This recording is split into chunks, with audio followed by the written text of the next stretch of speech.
أعوذ بالله من الشيطان الرجيم.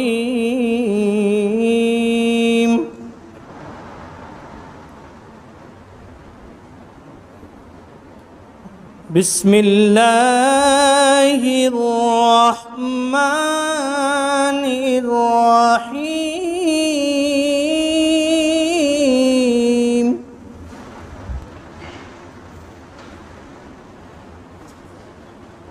هو الله الذي لا إله إلا هو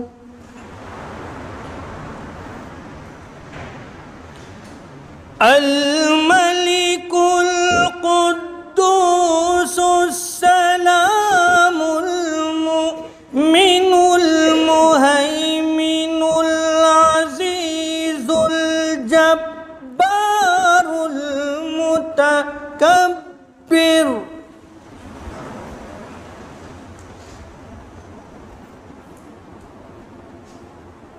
سبحان الله.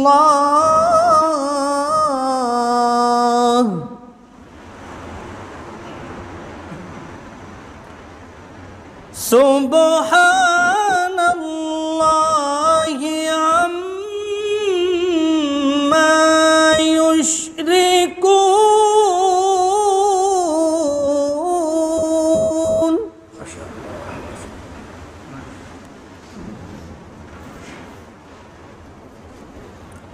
هو الله الخالق البارئ المصور له الأسماء الحسنى يسبح له ما في السماوات والأرض وهو العزيز الحكيم.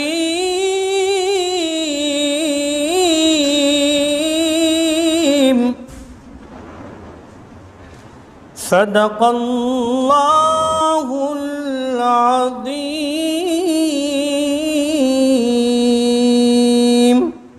السلام علیکم. دل میں عشق نبی کی ہو ایسی لگن، دل میں عشق نبی کی ہو ایسی لگن، روح تڑپتی رہے دل مچلتا رہے. زندگی کا مزہ ہے کہ ہر سانس میں، زندگی کا مزہ ہے کہ ہر سانس سے یا محمد محمد نکلتا رہے. یا محمد محمد میں کہتا رہا، یا محمد محمد میں کہتا رہا. نور کی موتیوں سے لڑی بن گئی، آیتوں سے ملاتا رہا آیتیں، آیتوں سے ملاتا رہا آیتیں. پھر جو دیکھا تو نعت نبی بن گئی. زندہ عشق نبی کی ہو ایسی لگن، روح تڑپتی رہے دل مچلتا رہے. یہ جو معنی کہ جو بھی آنسو بہے میرے محبوب کے، سب کے سب ابر رحمت کے چہتے بنے. چھا گئی رات جب زلف لہرا گئے، چھا گئی رات جب زلف لہرا گئے، تب تبسم کیا چاندنی بن گئے. یہ تو مانا کہ جنت ہے باغ ہنسی، یہ تو مانا کہ جنت ہے باغ ہنسی. خوبصورت ہے سب خلد کی سرزمین. حسن جنت کو پھر جب سمیٹا گیا، حسن جنت کو پھر جب سمیٹا گیا، سرور انبیاء کی گلی بن گئی. جب چھڑا تذکرہ ان کے رخسار کا، جب چھڑا تذکرہ ان کے رخسار کا، والضحیٰ پڑھ لیا والقمر کہہ دیا. سورتوں کی تلاوت بھی ہوتی رہی، سورتوں کی تلاوت بھی ہوتی رہی. نعت بھی بن گئی، بات بھی بن گئی. سب سے صائم زمانے میں مزور تھا، سب سے صائم زمانے میں مزور تھا. سب سے بے کس تھا، بے بس تھا، مجبور تھا، ان کو رحم آ گیا میری حالات پر، ان کو رحم آ گیا میری حالات پر، میری عظمت میری بے بسی بن گئی، دل میں عشق نبی کی ہو ایسی لگن، دل میں عشق نبی کی ہو ایسی لگن، روح تڑپتی رہے دل مچلتا رہے، زندگی کا مزہ ہے کہ ہر سانس میں، زندگی کا مزہ ہے کہ ہر سانس سے یا محمد محمد نکلتا رہے۔ السلام علیکم۔ درود شریف پڑھ لیں، اللہم صلی علی محمد و علی۔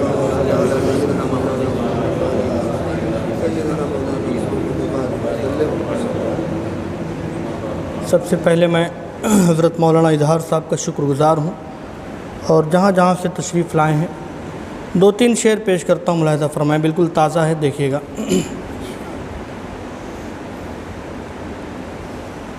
رات بھر جاگ کر ہم سبھی کے لیے، رات بھر جاگ کر ہم سبھی کے لیے، آپ روتے تھے ہر امتی کے لیے، رات بھر جاگ کر ہم سبھی کے لیے، آپ روتے تھے ہر امتی کے لیے، حشر کے روز بھی آپ ہوں گے وہاں، حشر کے روز بھی آپ ہوں گے وہاں، ہر گنہگار کی پیروی کے لیے، آپ روتے تھے ہر امتی کے لیے، رات بھر جاگ کر ہم سبھی کے لیے، آپ روتے تھے ہر امتی کے لیے، حشر کے روز بھی آپ ہوں گے وہاں، ہر گنہگار کی پیروی کے لیے۔ اور بزرگ حضرات تشریف رکھتے ہیں، ایک شعر ملاحظہ فرمائیں کہ کام آئے گی سنت ہی سرکار کی،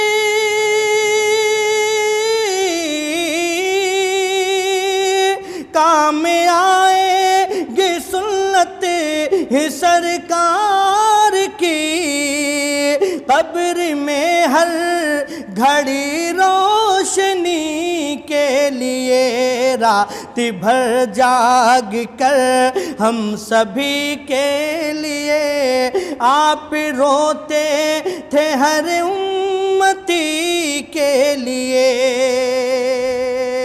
اور یہ شعر خاص طور سے حضرت کے حوالے کہ اپنے آقا کے نقش قدم پر چلیں، ایک بار کہہ دیں سبحان اللہ، اپنے آقا کے نقش قدم پر چلیں، اپنے آقا کے نقش قدم پر چلیں، اپنے آقا کے نقش قدم پر چلیں، اپنے آقا کے نقش قدم پر چلیں، ہے ضروری یہی زندگی کے لیے، رات بھر جاگ کر ہم سبھی کے لیے، آپ روتے تھے ہر امتی کے لیے۔ اور ان کا مداح ہے، ان کا ہے نعت خواں، راشد بھائی، ان کا مداح ہے، ان کا ہے نعت خواں، ان کا ہے، ان کا مداح ہے، ان کا مداح ہے، ان کا ہے نعت خواں، ان کا مداح ہے، ان کا ہے نعت خواں، اور کیا چاہیے سلطان پوری کے لیے، اور کیا چاہیے سر تاج عالم کے لیے، رات بھر جاگ کر ہم سبھی کے لیے آپ روتے تھے ہر امتی کے لیے۔ اور دو تین شعر ملاحظہ فرما لیں، اس کے بعد آپ سے اجازت۔ درود شریف پڑھنے، اللہم صلی علی محمد۔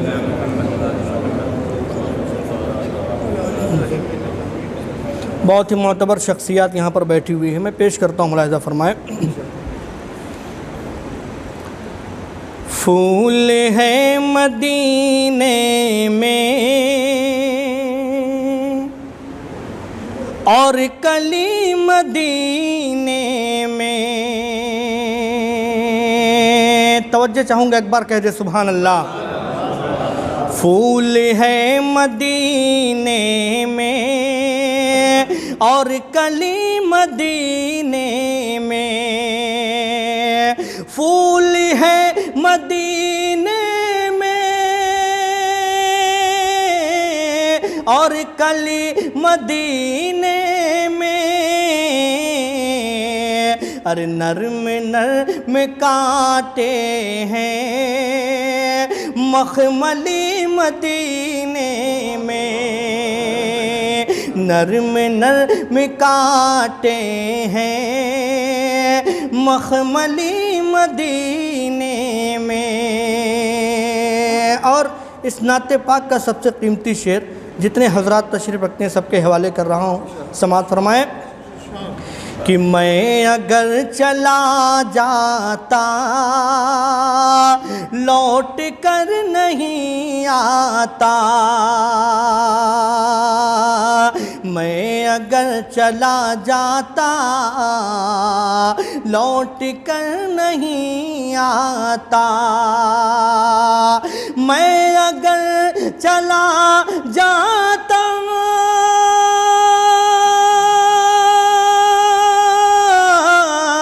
لوٹ کر نہیں آتا، ارے کاش مجھ کو مل جاتی نوکری مدینے میں، کاش مجھ کو مل جاتی نوکری مدینے میں،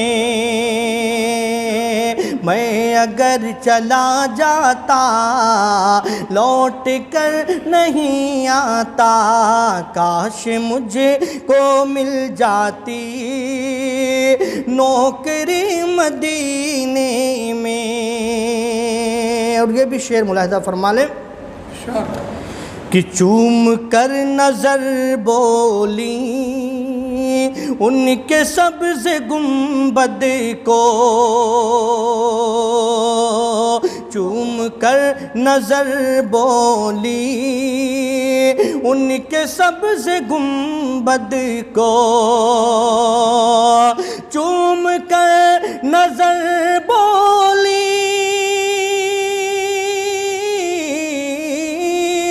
چوم کر نظر بولی ان کے سبز گنبد کو،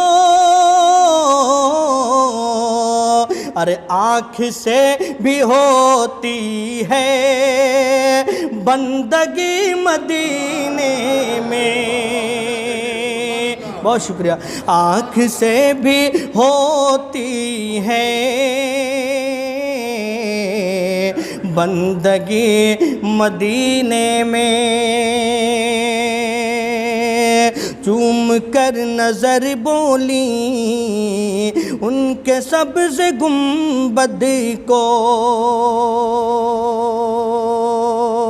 اور ایک شعر حضرت کے حوالے کر رہا ہوں. آج کل سلطان پور میں زمین بڑی مہنگی ہے. ایک شعر پیش کرتا ہوں، دیکھیے گا. کہ باخدا سمجھتا ہے جنتی محل اس کو. شعر کہنے کی کوشش کی ندیم بھائی، دیکھیے گا. باخدا سمجھتا ہے جنتی محل اس کو. باخدا سمجھتا ہے جنتی محل اس کو. ارے چھوٹی سی جو مل جاتی جھوپڑی مدینے میں. چھوٹی سی جو مل جاتی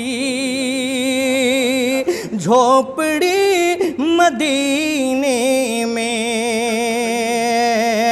باخدا سمجھتا ہے جنتی محل اس کو. ارے چھوٹی سی جو مل جاتی جھوپڑی مدینے میں. کاش مجھ کو مل جاتی نوکری مدینے میں. بس ایک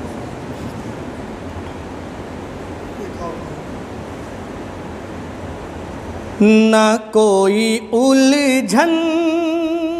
اس پہ آپ تھوڑا سا سبحان اللہ کہہ دیں کیونکہ آخری نعت پاک ہے. بالکل نیا دھن ہے حضرت، دیکھیے گا. یہ نہ کوئی محنت نہ کوئی الجھن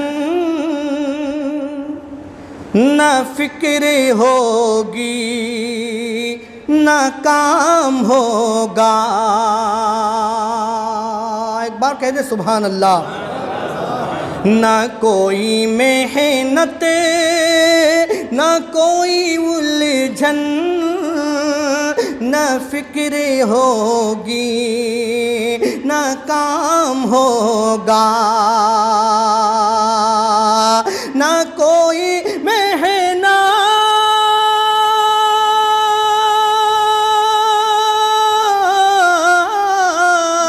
نہ کوئی محنت نہ کوئی الجھن نہ فکر ہوگی نہ کام ہوگا. ارے رسول والوں کا باغ جنت میں اس طرح سے قیام ہوگا.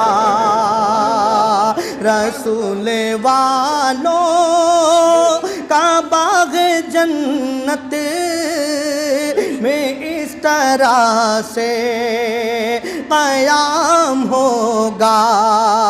نہ کوئی محنت نہ کوئی الجھن نہ فکر ہوگی نہ کام ہوگا. اور شعر ملاحظہ فرمائیں کہ اے مومنو بس تمہاری خاطر. اب تو کہہ دو سبحان اللہ. اے مومنو بس تمہاری خاطر یہ حشر میں انتظام ہوگا.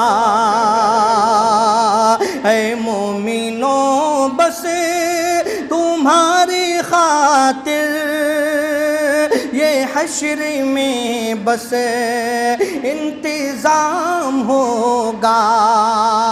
اے مومنو بس تمہاری خاطر حشر میں التزام ہوگا، نبی کے دیوانے مستے ہوں گے، نبی کے دیوانے مستے ہوں گے، لبوں پہ کوثر کا جام ہوگا، نبی کے دیوانے مستے ہوں گے، لبوں پہ کوثر کا جام ہوگا، نہ کوئی محنت نہ کوئی الجھن نہ فکر ہوگی نہ کام ہوگا، رسول والوں کا باغ جنت میں اس طرح سے قیام ہوگا۔ اے مومنوں بس تمہاری خاطر یہ حشر میں التزام ہوگا، نبی کے دیوانے مستے ہوں گے، لبوں پہ کوثر کا جام ہوگا۔ اور آخری بند پیش کر کے آپ سے ڈھیر ساری محبتیں اور ساری دعائیں لے کر کے آپ سے اجازت، شعر ملاحظہ فرمائیں۔ اسی کو رحمت نہ کوئی محنت نہ کوئی الجھن نہ فکر ہوگی نہ کام ہوگا، رسول والوں کا باغ جنت میں اس طرح سے قیام ہوگا، اسی کے رحمت قریب ہوگی،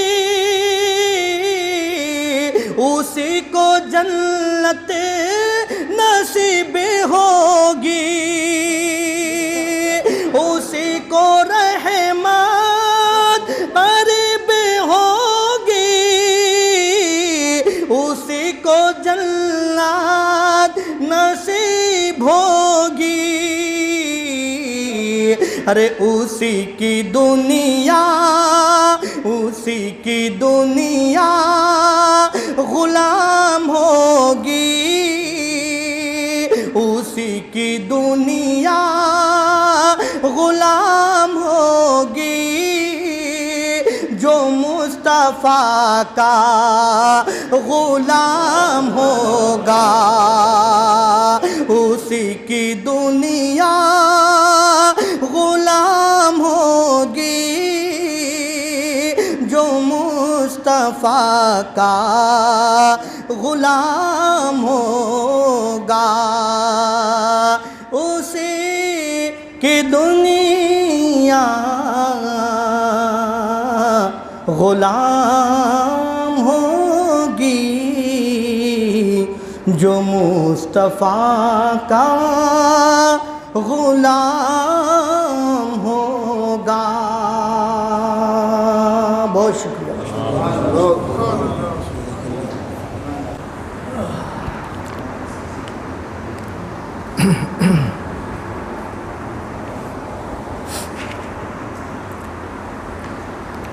الحمد لله نحمده ونستعينه ونستغفره ونؤمن به ونتوكل عليه ونعوذ بالله من شرور أنفسنا ومن سيئات أعمالنا، من يهده الله فلا مضل له ومن يضلله فلا هادي له، ونشهد أن لا إله إلا الله وحده لا شريك له، ونشهد أن سيدنا وسندنا ومولانا محمدا عبده ورسوله صلى الله عليه وعلى آله وأصحابه وبارك وسلم تسليما كثيرا كثيرا، أما بعد، فأعوذ بالله من الشيطان الرجيم، بسم الله الرحمن الرحيم، یا ایھا النبی انا ارسلناک شاہدا ومبشرا ونذیرا وداعیا الی اللہ باذنہ وسراجا منیرا وقال النبی صلی اللہ علیہ وسلم بعثت لأتمم مکارم الاخلاق او کما قال علیہ الصلاۃ والسلام۔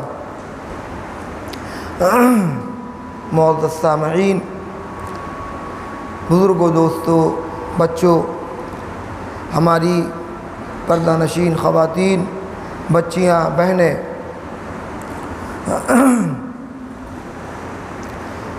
موسم کی خرابی کے باوجود آپ حضرات نے اپنے جس جذبے کا مظاہرہ فرمایا وہ قابل ستائش ہے، وہ قابل مبارکباد ہے۔ بھیگتے ہوئے، پریشانیاں اٹھا کر، زحمت اٹھا کر آپ اس سیرت النبی کے جلسے میں تشریف لائے۔ مزید یہ کہ ہمارے محترم مہمان مولانا سرتاج عالم صاحب نے اپنی خوش الحان تلاوت سے اور اپنی خوش الحان نعت سے دلوں کو گرما دیا۔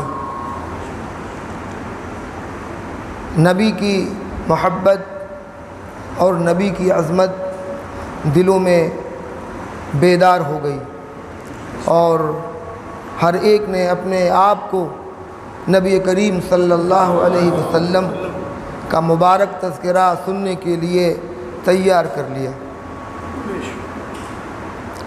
معزز سامعین، جیسا کہ آپ واقف ہیں کہ یہ ایک سلسلے وار مجلس ہے جو الحمدللہ آج 10ویں نشست کا انعقاد ہو رہا ہے، اور اس بات کی کوشش کی جا رہی ہے کہ سلسلے وار سیرت رسول صلی اللہ علیہ وسلم کے تعلق سے کچھ باتیں، خاص باتیں آپ کے گوش گزار کی جائیں، تاکہ آپ اپنے حبیب صلی اللہ علیہ وسلم کی سیرت کی واقفیت کے ساتھ ساتھ کچھ تاریخی واقعات سے بھی آپ کو واقفیت ہو، اس کا علم ہو۔ اس سلسلے میں اب تک آپ حضرات نے سن 2 ہجری تک کے واقعات سنے، اور جیسا کہ یہ بات بتلائی جا چکی ہے کہ مدنی دور شروع ہونے کے بعد سن 2 ہجری سے حضور صلی اللہ علیہ وسلم کے غزوات اور آپ کے سرایا کا سلسلہ شروع ہوتا ہے۔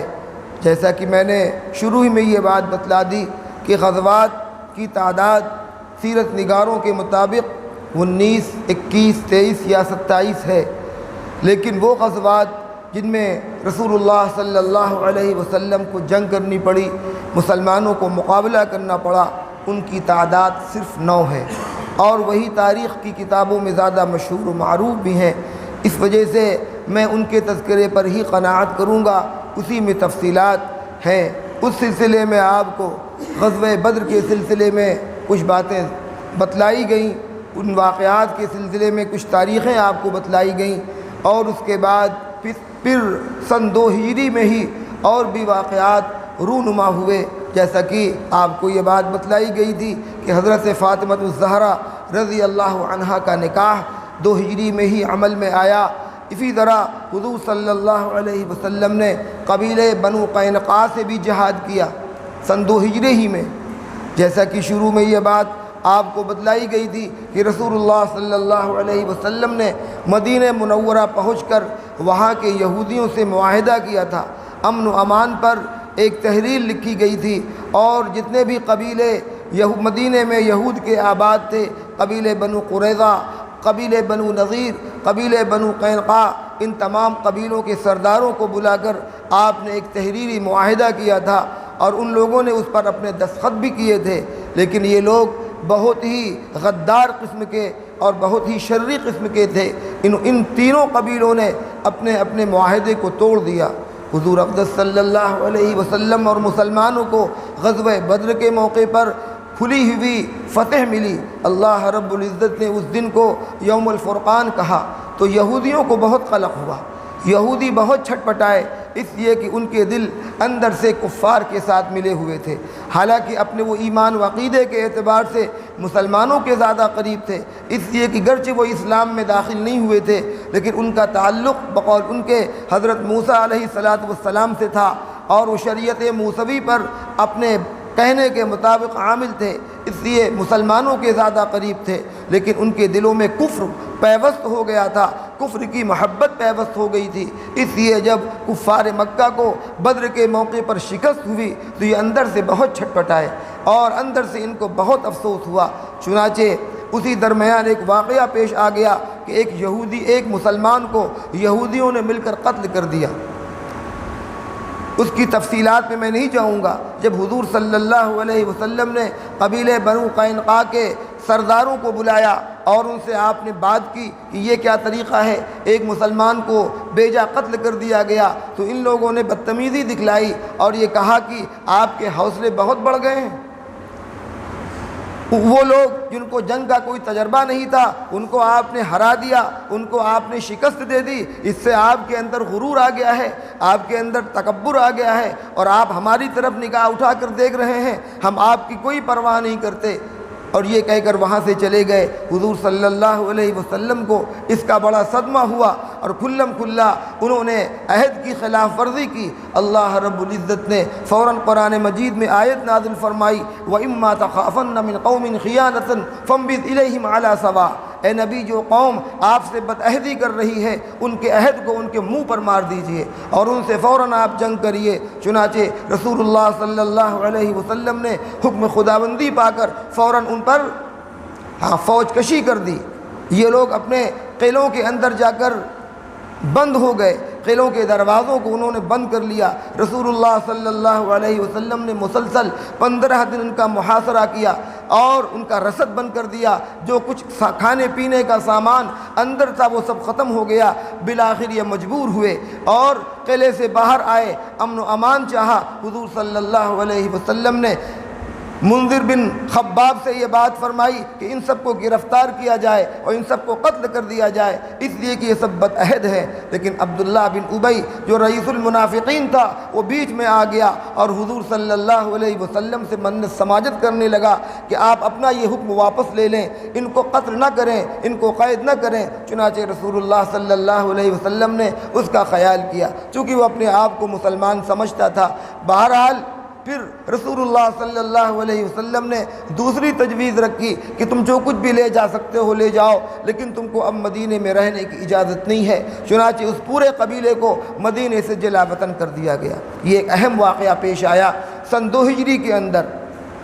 کفار مکہ کو زبردست شکست ملی تھی اور ان کے بڑے بڑے سردار بدر کے میدان میں قتل کر دیے گئے تھے، اس لیے بہت سے لوگوں نے کفار میں یہ قسم کھائی تھی کہ ہم اپنے سر میں تیل نہیں لگائیں گے اور نہائیں گے نہیں، غسل نہیں کریں گے، یہ نہیں کریں گے، وہ نہیں کریں گے جب تک مسلمانوں سے بدلہ نہ لے لیں۔ چنانچہ زبردست تیاری اندر ہی اندر شروع ہو گئی اور وہ قافلہ جس کا تعاقب کرنے کے لیے رسول اللہ صلی اللہ علیہ وسلم بدر کے دن نکلے تھے، وہ قافلہ تو نکل کر چلا گیا تھا اور وہ پورا کا پورا سامان جو بچ کر چلا گیا تھا اس کو کفار مکہ نے دار الندوہ کے اندر بند کر دیا تھا۔ ابھی اس کا کوئی فیصلہ نہیں ہوا، اسی اثنا میں بدر کا واقعہ پیش آ گیا جس کی وجہ سے ان لوگوں کو شکست ہوئی۔ اب جب اس کا خیال آیا کہ وہ سامان ابھی پورا کا پورا دار الندوہ ایک مشورے کی جگہ تھی۔ یہ بتا دوں میں آپ کو کہ دار الندوہ ایک میٹنگ ہال تھا، اپنی زبان میں کہہ لیجئے، جہاں پر کفار مکہ اکٹھے ہو کر مشورے کیے کرتے تھے اور وہ مال وہیں پر لا کر رکھ دیا گیا تھا۔ تو یہ بات طے ہوئی اور قریش کے تمام قبائل نے بالاتفاق یہ بات کہی کہ اس سفر میں، اس تجارت میں جو نفع ہوا ہے ہم اس کا کوئی نفع نہیں لیں گے، ہمارا اصلی مال واپس کر دیا جائے اور پورا کا پورا نفع اسلحوں میں استعمال کیا جائے، مسلمانوں سے مقابلے میں استعمال کیا جائے۔ چنانچہ اس کا حساب کتاب کیا گیا، مال جو اصلی مال تھا، جو راس المال تھا، وہ تو لوگوں کو واپس کر دیا گیا اور پورا کا پورا نفع مسلمانوں کے خلاف استعمال کیا گیا۔ اور ایک بڑی فوج تیار کی جن کی تعداد تقریباً 3,000 کے قریب ہے۔ 3,000 کے قریب کفار مکہ اکٹھے ہوئے اور قریش کے تمام قبائل کو انہوں نے اپنا ہمنوا اور حمایتی بنا لیا، اور یہ واقعہ پیش آیا 3 ہجری میں۔ شوال کا مہینہ ہے، شوال کے مہینے میں یہ لوگ بڑے کر و فر کے ساتھ، بڑی تیاری کے ساتھ، گانے والی عورتوں کو لے کر، شراب کے مٹکے لے کر اور کھانے پینے کے ساز و سامان لے کر مدینے کی طرف یہ لوگ حملہ آور ہوئے، اور ذوالحلیفہ کے مقام پر بڑے کر و فر کے ساتھ انہوں نے اپنے قافلے کو روکا۔ رسول اللہ صلی اللہ علیہ وسلم کو اس کی اطلاع پہلے ہی مل گئی تھی۔ جب یہ لوگ تیاری کر رہے تھے اس وقت حضور صلی اللہ علیہ وسلم کے سگے چچا حضرت عباس، جو اس وقت تک مسلمان تو نہیں ہوئے تھے لیکن انہیں رسول اللہ صلی اللہ علیہ وسلم سے اور مسلمانوں سے محبت تھی، ہمدردی تھی، چنانچہ فوراً انہوں نے ایک خط قبیلہ غفار کے ایک شخص کو انہوں نے فوراً لیا اور ایک خط لے کر رسول اللہ صلی اللہ علیہ وسلم کی خدمت میں مدینہ بھجوایا، اور آپ کو اس کی اطلاع بروقت کر دی گئی کہ کفار پوری تیاری کے ساتھ مدینے پر حملہ کرنے کے لیے آ رہے ہیں۔ جب وہ آدمی وہ خط لے کر پہنچا تو آپ صلی اللہ علیہ وسلم قباء میں تھے، مسجد قباء میں تشریف فرما تھے۔ اس شخص نے آ کر وہ خط حضور صلی اللہ علیہ وسلم کو دیا۔ آپ نے فوراً ابی ابن کعب کو طلب کیا، انہوں نے خط کا مضمون پڑھ کر سنایا، کیونکہ رسول اللہ صلی اللہ علیہ وسلم لکھی ہوئی تحریر نہیں پڑھ پاتے تھے۔ ابی ابن کعب آئے اور انہوں نے خط کا مضمون پڑھ کر سنایا اور آپ کو یہ بتلایا کہ ادھر سے کفار کی جماعت مسلمانوں پر حملہ آور ہونے کے لیے آ رہی ہے۔ حضور صلی اللہ علیہ وسلم کو فکر لاحق ہوئی، فوراً آپ اٹھے اور وہاں سے آنے کے بعد ایک انصاری کے گھر پر آئے، اور پہلے آپ نے پوچھا کوئی ہے تو نہیں؟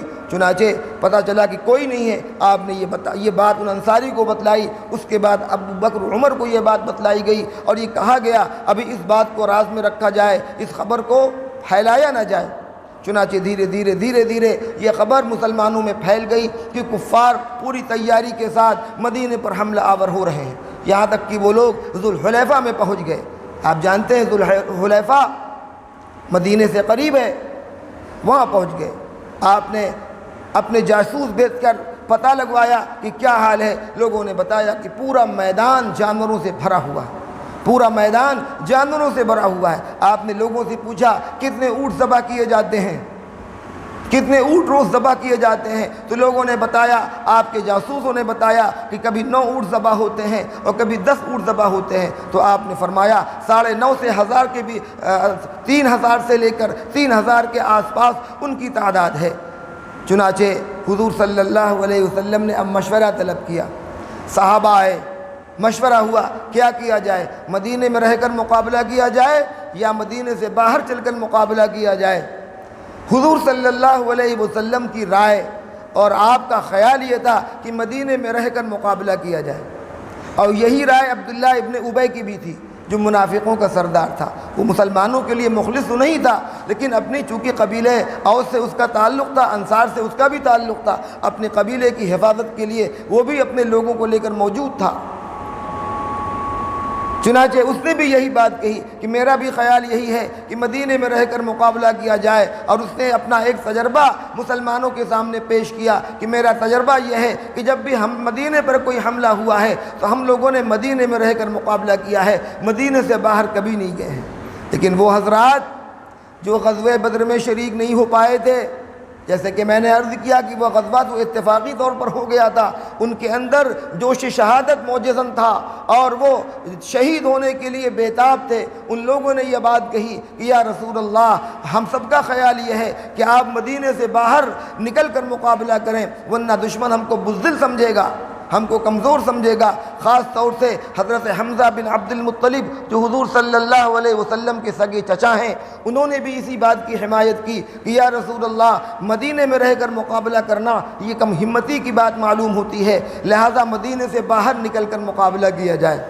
جب اللہ کے رسول صلی اللہ علیہ وسلم نے یہ بات دیکھی کہ زیادہ لوگ اسی بات پر مصر ہیں کہ مدینے سے باہر نکل کر مقابلہ کیا جائے، تو آپ نے فرمایا اگر اکثریت کی رائے یہی ہے تو میرا بھی یہی خیال ہے۔ چنانچہ آپ حجرہ مبارکہ میں تشریف لے گئے، ابو بکر عمر آپ کے ساتھ ہیں، آپ اندر گئے اور آپ نے فوجی لباس زیب تن فرمایا، سر پر عمامہ باندھا، زرہ پہنی اور تلوار لٹکائی اور کیا کہتے ہیں کمر کے اندر چمڑے کی وہ پٹی لٹکائی، اس کے بعد ذرا آپ نے اپنے کندھے پر رکھی اور آپ پوری تیاری کے ساتھ ایک فوجی افسر کی طرح تیار ہو کر سنور کر باہر آئے۔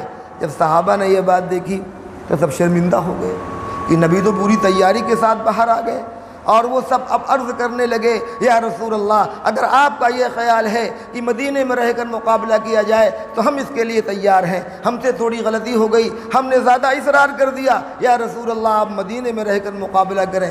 تو آپ نے فرمایا اب نبی اسلحوں سے لیس ہو کر باہر آ گیا ہے، اور اب نبی کے لیے یہ بات زیبا نہیں ہے کہ جب تک جنگ کا فیصلہ نہ ہو جائے اس وقت تک نبی ہتھیار اتارے، لہذا اب جو اللہ کی مرضی ہوگی وہ کیا جائے گا، چلو اللہ تمہیں فتح نصیب فرمائے گا۔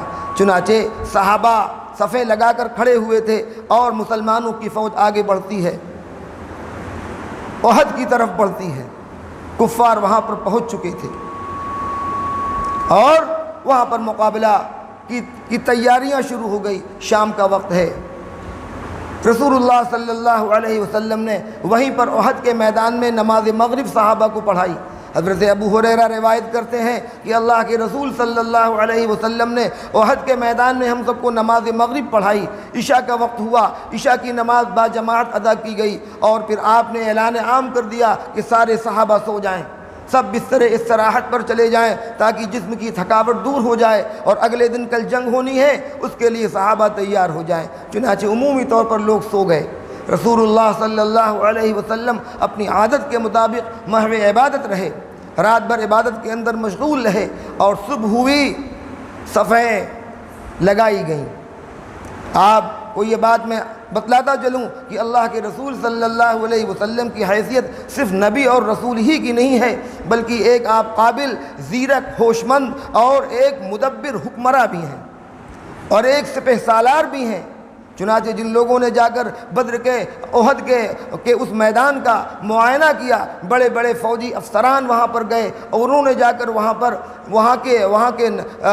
کا منظر دیکھا، اور حضور صلی اللہ علیہ وسلم نے جس طرح صفوں کو درست فرمایا تھا، جس طرح صف بندی فرمائی تھی، اس طرح انہوں نے جب دیکھا تو فرمایا کہ یہ کوئی بہت بڑا حکمراں اور بہت بڑا جو ہے سپہ سالار ہی اس طرح صف بندی کر سکتا تھا، اور جس طرح آپ نے صف بندی کرائی تھی اس صورت میں وہ ایسی صورت تھی کہ شکست کا کوئی سوال ہی نہیں تھا، شکست ہو ہی نہیں سکتی تھی۔ چنانچہ جہاں سے دشمنوں کے حملے کا خوف تھا، وہ احد پہاڑ کی وہ چوٹی جہاں سے دشمن حملہ کر سکتا تھا، پہلے ہی رسول اللہ صلی اللہ علیہ وسلم نے تیر اندازوں کو مقرر کر دیا تھا، سخت تاکیدی حکم ان کو دیا گیا تھا، 50 تیر انداز اس پر مقرر تھے، اور ان کو سخت تاکیدی حکم دیا گیا تھا کہ تمہیں یہاں سے ہٹنا نہیں ہے، چاہے شکست ہو چاہے فتح ہو، تمہیں یہاں سے ہٹنا نہیں۔ بلکہ بخاری کی بعض روایات کے مطابق آپ نے یہاں تک فرمایا کہ اگر ہمیں چیل و کوے بھی نوش کر کھائیں تب بھی تم یہاں سے نہ ہٹنا۔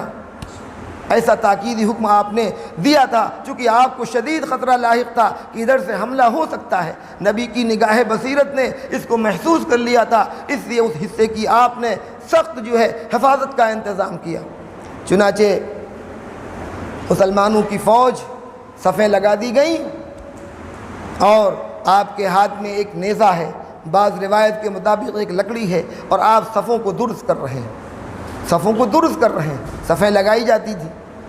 جو نماز کی صف ہے وہی جہاد کی بھی صف ہوتی ہے، ایسے ہی جہاد کی بھی صف لگتی ہے۔ وہ الگ بات ہے کہ پھر اس کا انداز الگ ہوتا ہے، مقدمے پر کون رہے گا، دائیں کون لوگ رہیں گے، بائیں کون لوگ رہیں گے، آگے کون رہے گا، پیچھے کون رہے گا، اور سب سے پہلے مقابلے کے لیے کون جائے گا، اس کی تفصیلات الگ ہوتی ہیں، لیکن صفیں لگائی جاتی ہیں۔ آپ کے ہاتھ میں ایک نیزہ ہے، اور آپ اپنے نیزے سے مسلمانوں کی صفوں کو درست کر رہے ہیں، اور کہہ رہے ہیں کہ خبردار جب تک میں نہ کہوں تم حملہ نہ کرنا، جب تک میں نہ کہوں تم حملہ نہ کرنا۔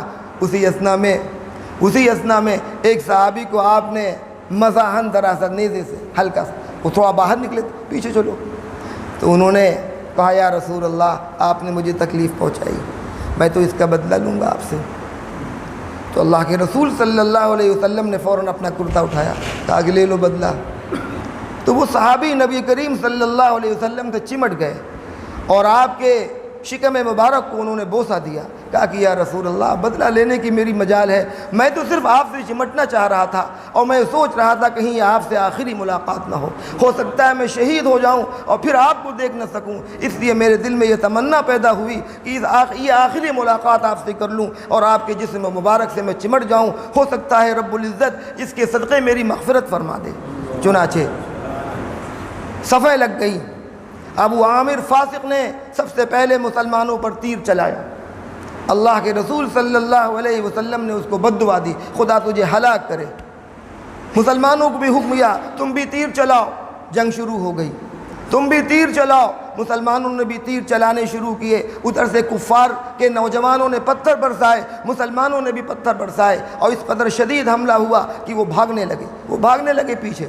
حضرت حمزہ بن عبد المطلب رضی اللہ عنہ جو سید الشہداء ہیں، اسی جنگ میں وہ شہید ہوتے ہیں، ان کی جابازی کا اور ان کی بہادری کا یہ عالم ہے کہ جس طرف نکل رہے ہیں کفار کی صفوں کی صفیں الٹ دے رہے ہیں اور کفار بھاگتے بھاگتے احد پہاڑ کی طرف چلے جا رہے ہیں، ان کی عورتوں میں بھگدڑ مچ جا رہی ہے۔ اس طرح جنگ کا آغاز ہوتا ہے، یہاں تک کہ بھگدڑ مچ جاتی ہے، جن لوگوں نے کفار کے جھنڈے اٹھائے ان کو مسلمانوں نے مارا، سب کو ایک طرف سے ختم کرتے چلے گئے، یہاں تک کہ بھگدڑ مچ گئی اور جتنے لوگ تھے جن کو کمانیں دی گئی تھیں حفاظت کے لیے اور لڑنے کے لیے، وہ سب اپنے اپنے دستوں کو لے کر بھاگنے لگے، میدان خالی ہونے لگا، ایک دم سے عمومی بھگدڑ مچ گئی اور یہاں تک نوبت آئی کہ مسلمان مال غنیمت لوٹنے لگے۔ اب یہیں سے تھوڑی سی چوک ہوئی مسلمانوں سے تھوڑی سی چوک ہوئی۔ عبداللہ بن جبیر رضی اللہ عنہ، دیکھیے زبیر نہیں ہے، زبیر الگ ہے، جبیر الگ ہے، دونوں صحابی ہیں۔ یہاں پر جن صحابی کا میں نام لے رہا ہوں ان کا نام ہے عبداللہ بن جبیر رضی اللہ عنہ، وہ 50 تیر اندازوں کے ذمہ دار مقرر کیے گئے تھے۔ یہ سب بھی بھاگنے لگے تو انہوں نے کہا یہ کیا کر رہے ہو؟ اللہ کے رسول صلی اللہ علیہ وسلم کا تاکیدی حکم ہے، یہاں پہ تمہیں ہٹنا نہیں۔ کہا کہ جنگ تو ختم ہو گئی، دیکھو مسلمان سب مال غنیمت بٹور رہے ہیں، ہم بھی اس نعمت عظمیٰ میں شریک ہوں گے۔ چنانچہ وہ نہیں مانے، اکثر لوگ چلے گئے، صرف 11 لوگ اس پہاڑ کی چوٹی پر باقی رہ گئے۔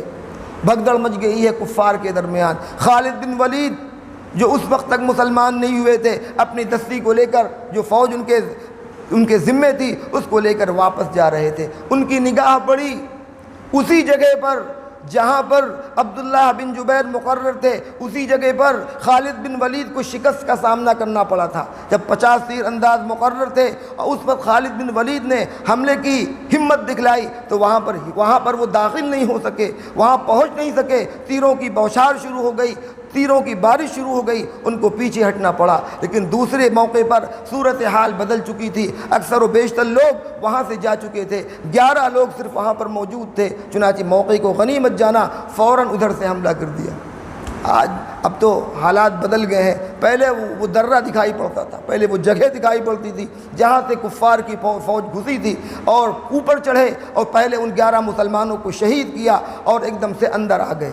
مسلمان اپنے اسلحے اتار چکا تھا، مسلمان مطمئن ہو چکا تھا اور ایک دم سے حملہ ہوا جس کی تاب مسلمان نہ لا سکے۔ مسلمانوں میں سراسیمگی پھیل گئی، مسلمانوں میں بھگدڑ مچ گئی اور یہاں تک کہ شدید نقصان مسلمانوں کو اٹھانا پڑا۔ 70 صحابہ شہید کر دیے گئے اور اس غزوے میں خاص طور سے حضرت حمزہ بن عبد المطلب جو حضور صلی اللہ علیہ وسلم کے سگے چچا بھی ہیں، آپ کے رضاعی بھائی بھی ہیں، ان کو شہید کیا گیا۔ خود رسول اللہ صلی اللہ علیہ وسلم کو شدید زخم آئے، آپ کے دندان مبارک شہید ہوئے، آپ کے چہرے پر پتھر مارا، ابن قمیہ نے آپ کو پتھر کھینچ کر مارا جو آپ کے رخسار پر لگا اور خود کی کڑیاں رخسار مبارک میں دھس گئیں، خون جاری ہو گیا، آپ گڑھے میں گر پڑے۔ یہاں تک کہ کفار نے اور شیطان نے مل کر یہ خبر پھیلانی شروع کر دی کہ محمد صلی اللہ علیہ وسلم کو قتل کر دیا گیا۔ صحابہ پریشان، اب کیا ہو؟ چنانچہ اس بدحواسگی میں بہت سے مسلمانوں کے ہاتھوں مارے گئے۔ خود حذیفہ بن یمان فرماتے ہیں کہ میرے والد یمان مسلمانوں کے ہاتھوں مارے گئے، میں ان کو کہتا رہا رہے یہ میرے باپ ہیں، ارے یہ مسلمان ہیں، کیا کر رہے ہو، لیکن مسلمانوں پر ایسی بدحواسگی طاری تھی کہ اسی بدحواسگی میں حذیفہ بن یمان کے باپ یمان کو مسلمانوں نے مار ڈالا، شہید کر ڈالا۔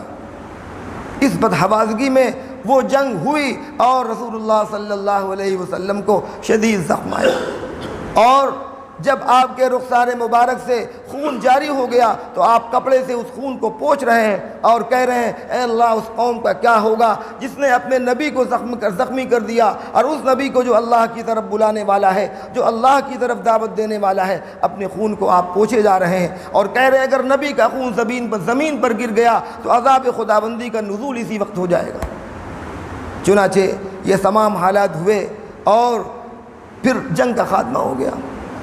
جنگ کا خاتمہ ہو گیا جیسا کہ دستور ہے، اور حضور صلی اللہ علیہ وسلم نے شہداء کی لاشیں اکٹھی کروائیں اور آپ نے فرمایا میرے چچا نظر نہیں آ رہے ہیں، وہ کہاں گئے؟ لوگوں نے ان کو ڈھونڈا، نہیں پایا۔ پھر حضرت علی رضی اللہ عنہ گئے اور انہوں نے جب حضرت حمزہ کی نعش مبارک کو دیکھا تو رونے لگے۔ حضور صلی اللہ علیہ وسلم کو بھی اطلاع دی گئی، آپ بھی گئے، آپ نے بھی دیکھا، آپ پر بھی گریہ طاری ہو گیا، سخت غصہ آپ کو آیا، اور آپ نے اس موقع پر کہا کہ میں بھی 70 قافلوں کو مسلح کروں گا۔ ان کی نعش کو مسلح کیا گیا تھا۔ مسلح کے معنی آتے ہیں ہیئت بگاڑ دینا، ناک کاٹی گئی، کان کاٹے گئے، زبان کاٹی گئی، یہاں تک کہ کافر عورتوں نے ان کا سطر تک کاٹ لیا اور بری طرح ان کی شکل کو بدحیت کیا گیا۔ ہندہ نے قسم کھائی تھی، چونکہ بدر کے موقع پر ہندہ کے باپ کو خواجہ حضرت حمزہ نے قتل کر دیا تھا، اس لیے اس نے قسم کھائی تھی کہ ہم حمزہ کا کلیجہ چبائیں گے، ہم حمزہ کا کلیجہ چبائیں گے۔ ایک کافرہ نے یہ قسم کھائی تھی کہ ان کی کھوپڑی میں شراب پئیں گے۔ چنانچہ وحشی سے لوگوں نے پوچھا، بعد میں وہ مسلمان ہو گئے، سب مسلمان ہو گئے، ہندہ بھی مسلمان ہو گئی، ابو سفیان بھی مسلمان ہو گئے۔ جنہوں نے حضرت حمزہ کو شہید کیا تھا، حضرت وحشی رضی اللہ عنہ، وہ بھی مسلمان ہو گئے فتح مکہ کے موقع پر۔ حضرت ابو ہریرہ نے ان سے پوچھا کہ بتاؤ حمزہ کی شہادت کیسے ہوئی تھی؟ تو انہوں نے کہا کہ مجھ سے ہندہ نے یہ وعدہ کیا تھا کہ میں تجھے آزاد کر دوں گا اور بہت بڑی رقم دوں گا اگر تو حمزہ کو مار ڈال، اگر تو حمزہ کو قتل کر دے۔ چنانچہ میں ان کی فراق میں تھا، میرا مقصد یہی تھا کہ میں کسی طرح حمزہ کو قتل کر کے آزادی پا جاؤں، غلامی سے مجھے فرصت مل جائے۔ چنانچہ میں نے دیکھا کہ احد کے میدان میں علی ہیں، اس نے کہا کہ مجھے یقین تھا کہ میں محمد صلی اللہ علیہ وسلم پر قابو نہیں پا سکتا۔ پھر میں نے علی کو دیکھا کہ وہ جنگ کے فنون میں بہت ہی زیادہ ماہر، اور وہ حملے ضرور کر رہے ہیں لیکن اپنے دائیں بائیں اور آگے پیچھے سے بالکل چوکنا ہے کہ کہیں آگے سے اور کہیں پیچھے سے، کہیں دائیں اور بائیں سے کوئی حملہ نہ کر دے۔ تو میں نے علی کو دیکھا تو میں نے سمجھ لیا کہ ان سے بھی مقابلہ ٹھیک نہیں ہے، ان پر بھی حملہ نہیں کیا جا سکتا۔ پھر میں نے حمزہ کو دیکھا، وہ شیر مست کی طرح چلے آ رہے ہیں اور صفوں کو الٹتے چلے جا رہے ہیں، کفار میں بدحوازگی پھیلی ہوئی ہے۔ میں نے ان کو اپنی طاق میں رکھا، اور وہ نیزہ کی مار ان کی بہت زبردست تھی۔ وہ وحشی کہتے ہیں کہ میرے پاس ایک نیزہ تھا جو زہر میں بجھایا ہوا تھا اور اس کا نشانہ کبھی خطا نہیں کرتا تھا۔ میں پیچھے پہاڑ کی اوٹ میں طاق میں بیٹھ گیا، جیسے ہی حمزہ نظر آئے میں نے وہ نیزہ مارا جو ان کے ناف کے نیچے لگا۔ انہوں نے ایک بار مجھے مڑ کر دیکھا، میں بھاگا، جب تک ان کے اصحاب ان تک پہنچے وہ اپنا دم توڑ چکے تھے، شہید ہو چکے تھے۔ پھر میں نے موقع دیکھا اور موقع دیکھ کر میں نے ان کا کلیجہ نکالا، ہندہ کو میں نے لے جا کر پیش کیا۔ ہندہ نے چبانے کی کوشش کی، اس سے چبایا نہیں گیا، ان کے ناک کان اور ان کی زبان کاٹی گئی، ان کو مسلح کیا گیا۔ تو اس موقع پر رسول اللہ صلی اللہ علیہ وسلم نے جب اپنے چچا کی نعش مبارک کی یہ حالت دیکھی تو آپ کو غصہ آیا، اور غصے کے عالم میں فرمایا کہ اس سے زیادہ غصہ اب کبھی نہیں آ سکتا، میں بھی 70 کافروں کو مسلح کروں گا۔ لیکن یہ بات نبی کی شایان شان نہیں تھی۔ اللہ تعالیٰ نے قرآن میں آیت نازل فرمائی، وَإِنْ عَاقَبْتُمْ فَعَاقِبُوا بِمِثْلِ مَا عُوقِبْتُمْ بِهِ وَلَئِنْ صَبَرْتُمْ لَهُوَ خَيْرٌ لِّلصَّابِرِينَ۔ اے نبی، اگر آپ کے ساتھ زیادتی کی گئی ہے تو آپ زیادتی کا بدلہ اتنا ہی لے سکتے ہیں۔ زیادتی کے بدلے آپ لوگوں پر ظلم نہیں کر سکتے، زیادتی نہیں کر سکتے، زیادتی کا بدلہ لے سکتے ہیں، لیکن اگر آپ صبر کر لیں گے تو یہ صبر کرنا آپ کے لیے بہت بہتر ہوگا۔ چنانچہ آپ نے فرمایا میں نے حمزہ کی شہادت پر صبر کیا۔ شہدائے احد کی نعشوں کو اکٹھا کیا گیا، ان پر نمازیں پڑھی جانے لگیں۔ نعشیں لائی جا رہی تھیں شہداء کی، ان پر نماز جنازہ آپ پڑھا رہے تھے۔ لوگوں نے حضرت حمزہ کی بھی نعش کو ہٹانا چاہا، حضور نے فرمایا رہنے دو میرے چچا کی نعش کو۔ آپ نے 70 بار ان کی نماز جنازہ پڑھائی، 70 بار ان کی نماز جنازہ پڑھائی، پھر شہداء احد کو میدان احد کے اندر دفن کر دیا گیا۔ آج بھی جو لوگ وہاں جاتے ہیں، شہداء احد کی قبریں ہیں، وہ جگہ گھیر دی گئی ہے، وہاں پر شہداء احد کی قبریں ہیں، اور آپ نے ان کی بڑی فضیلتیں، جو لوگ اس موقع پر تھے جن کو شہید کیا گیا، ان کے سلسلے میں آپ نے فرمایا اے اللہ یہ بندے جو احد کے میدان میں شہید کیے گئے یہ سب صرف اور صرف آپ کی رضا کے لیے آئے تھے، ان کا کوئی مقصد نہیں تھا۔ اور آپ نے فرمایا شہداء احد کی روحوں کو اللہ تعالیٰ نے ایک جنتی پرندے کے شکل میں متشکل کر دیا ہے، اب وہ پرندے عرش کے نیچے اڑتے رہتے ہیں، جنت کا پانی اور جنت کی غذائیں کھا رہے ہیں، اور عرش کے نیچے جو قندیلیں بنی ہیں وہاں پر وہ آرام فرما ہے۔ اور آپ نے ارشاد فرمایا کہ جب شہداء احد کی روحیں وہاں پہنچیں تو اللہ رب العزت نے ان سے پوچھا تم کیا چاہتے ہو، بتاؤ تمہاری کیا مرضی و منشا ہے؟ تو ان لوگوں نے عرض کیا اے اللہ ہم تو یہ چاہتے ہیں کہ پھر زندگی عطا فرما اور پھر آپ کی راہ میں ہم شہید ہو جائیں، پھر ہم آپ کی راہ میں شہید ہوں۔ تو اللہ نے فرمایا یہ تو ہو چکا، یہ نہیں ہوگا، اب تو ایک بار تم کو شہادت مل چکی، ایک بار تم دنیا سے ہو کر یہاں پر آ چکے، اب بتاؤ اور کیا چاہتے ہو؟ تو انہوں نے عرض کیا اے میرے رب میرے حال کی خبر میرے دوستوں کو دے دے، میرے مسلمان بھائیوں کو میرے حال کی خبر دے دے۔ تو رب العزت نے جبریل امین کو بھیجا اور قرآن میں آیتیں نازل ہوئیں وَلَا تَحْسَبَنَّ الَّذِينَ قُتِلُوا فِي سَبِيلِ اللَّهِ أَمْوَاتًا بَلْ أَحْيَاءٌ عِندَ رَبِّهِمْ يُرْزَقُونَ فَرِحِينَ بِمَا آتَاهُمُ اللَّهُ مِنْ فَضْلِهِ۔ اے لوگو وہ لوگ جو بدر کے احد کے میدان میں شہید کیے گئے ان کو مردہ مت کہو، وہ سب زندہ ہیں، ان کو رب العزت کے ہاں رزق دیا جاتا ہے اور وہ رب العزت کی نعمتوں پر خوش ہیں، ان کے لیے بشارت ہے۔